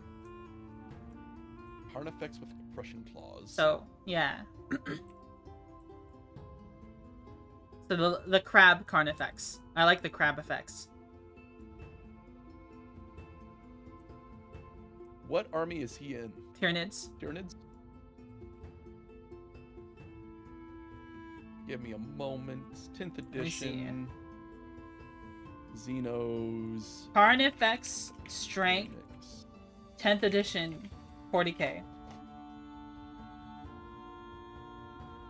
Is he a character or something else? No, he's just a Tyrannid tank, essentially. Wapedia. Tyrannofex. Carnifex. He's only 115 points. He's not even close. Strength 9 at his greatest. And then with the claws, Crushing Claws, Strength 12. 6. It says 12 on Wapedia. I don't know if I'm on the right edition. Maybe not, because I'm looking at a Carnifex's. So yeah, he'd only have Strength 12. That wouldn't even be a 4-up or Wounding a on 5-up. 5. It'd be wounding on 5. Wounding Okay. on 5. He also has 100 wounds. He moves 10 inches at a time. Take a guess what his ranges are for his ranged attacks. Which, by the way, he gets an attack with all of these. Mm-hmm. We'll start with his lowest, 36 inches. Oh. Okay. His second highest, 2 of them at 48 inches. Mm-hmm. His Power Claw his Power Claw is a ranged weapon. How is his Power Claw a ranged weapon? A 48-inch ranged weapon that does 20 attacks. Oh. That's a lot of his attacks. next weapon up from here. The next step up, 100 inches. The Macro Gatling Blaster, 130 attacks. And then finally, at 200 inches, the Apocalypse Launcher. That is a lot of gun. That is a lot of gun. By the way, his melee weapons are actually worse at close range, but have much higher strength, as in 20. Right. That's cool. That sounds like it's a lot of fun. He's literally just massive. Mm-hmm. Oh, hey, I see something that says Wrath of the Omnissiah. What does that do? In your shooting phase, after this model has shot, select one enemy unit hit by 1 or more attacks. Well, I mean, you're throwing like 50 attacks out. That unit must take a Battle Shock test. Oh, that's where Battle Shock starts. So I had a question. Yes. How has your Age of Sigmar games IRL been going? We haven't played in a while. Oh, that's sad. Because we're trying to get back into 40k. That's fair. Because 40k's rules are much more advanced. There's a lot more to account for. There's a lot of building options. Do you tell them your misadventures fighting against ogres? No, because I'm embarrassed. It's okay. It's okay. I mean, I've mentioned how, wow, I was surprised at how tanky the guard can be into pretty good melee units, and then this happens. Like, I get the feeling if one of your friends is like, hey, I think I decided to try a new faction. I'm gonna try ogres. What do you think? You're just like, please don't. That reminds me, my roommate was actually looking at the Iron Jaws. Iron Jaws are cool. Iron Jaws are cool. Which, by the way, Iron Jaws are top 2 right now. Oh, yeah, I imagine. They're probably with the Gorgruntas or some shit. Probably. Yeah. I don't know what they were running, but all I know is right now my lists are kind of struggling with this update because I don't know why my Seraphim faction terrain cost me points now. That's weird. I don't know why my spell lore cost me points. I guess they were really afraid of me just giving run and charge to the Carnosaur, which he's moving 14 inches. He's going to get into range of somebody pretty fast. Yeah. I used to have run and charge on ogres. The ogre bulls used to have run and charge in Age of Sigmar too. In 40Ks, run and charge is so fucking common. Jesus Christ. Things are a lot more common. I mean, I sure hope the guy on the motorcycle can run and charge.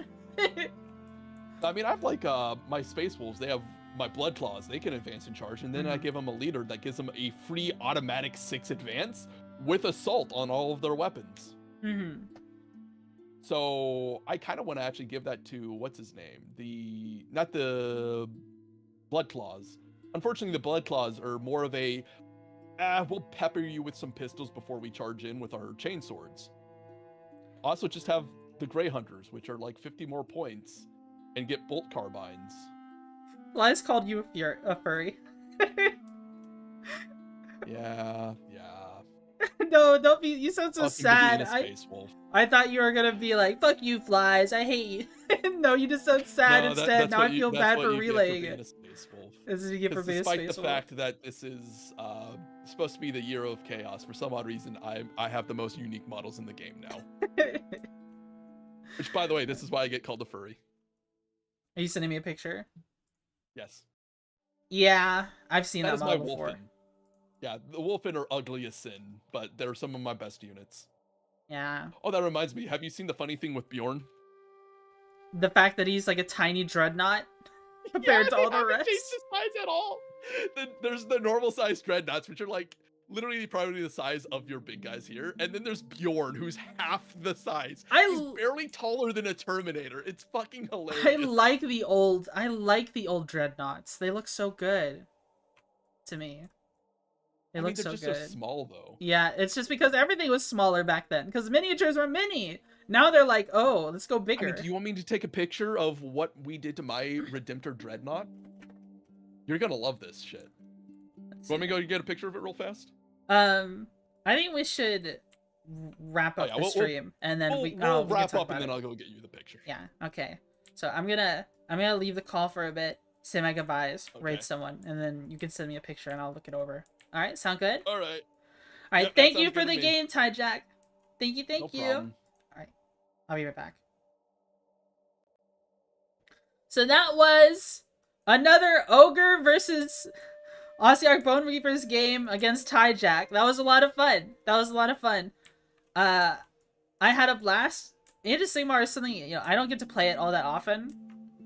I used to play it in real life during Age of Sigmar 2.0, but I just didn't get to play it very much in person. Do you guys like ogres? I love ogres. I love ogres so much, man. Ogres are so much fun. Ogres are so much fun. And every destruction army just plays well into the freaking just kill everyone mentality. Like, who cares about objectives? Honestly, I grabbed this objective on accident. I was like, oh wait, I'm on an objective. Shit. That's awesome. That's great. I think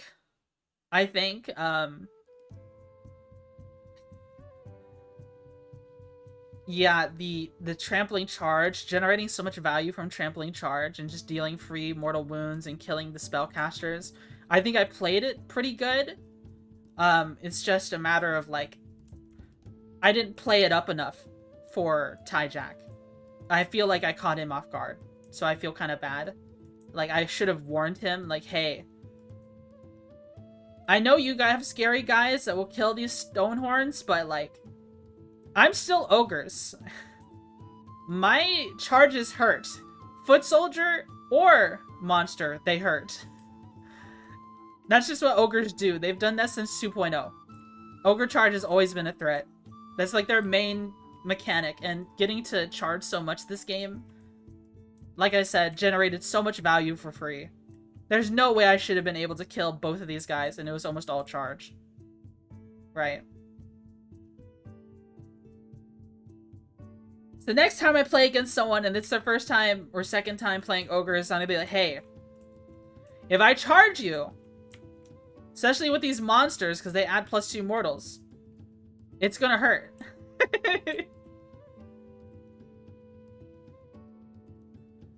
Next time play fucking Stormcast? You want me to play Stormcast Eternals?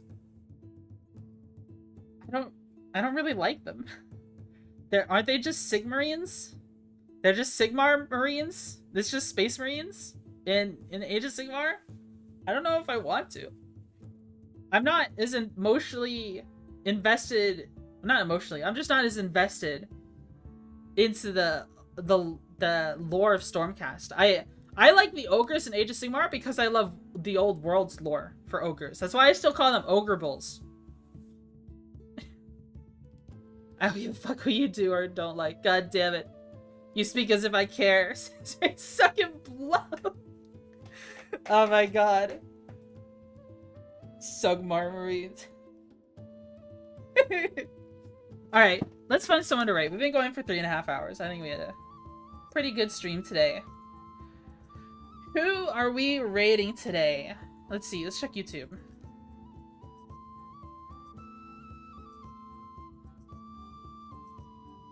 No one I feel comfortable raiding on YouTube. Okay. So who are we raiding on Twitch?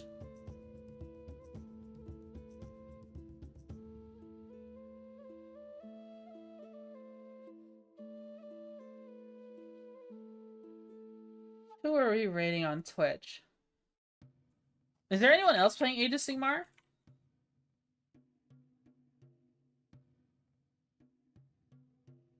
There's a lot of VTubers in this category. I don't know what they're doing. They're not playing... I don't think anyone's playing war games. Everyone's playing, like, card games instead. There's Magic the Gathering. There's an Age of Sigmar game going. The Swedish guy doing Nurgle versus Lumina.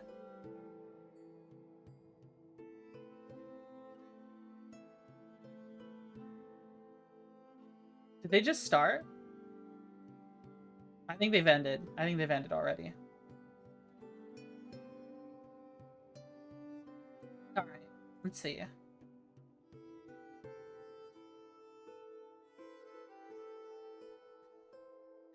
Let's just, you guys just want to raid... Let's raid Captain Crunch. I haven't raided him yet. Let us raid the Crunch. He's playing Tarkov.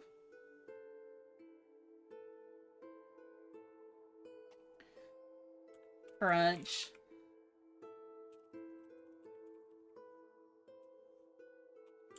Captain Crunch. Start raid. Alright, everybody. Thanks so much for tuning into my stream. I hope y'all had a blast watching me play. I had a blast. Tyjack had a blast, I assume. Monte, enjoy your new pair of shoes. And have a nice night.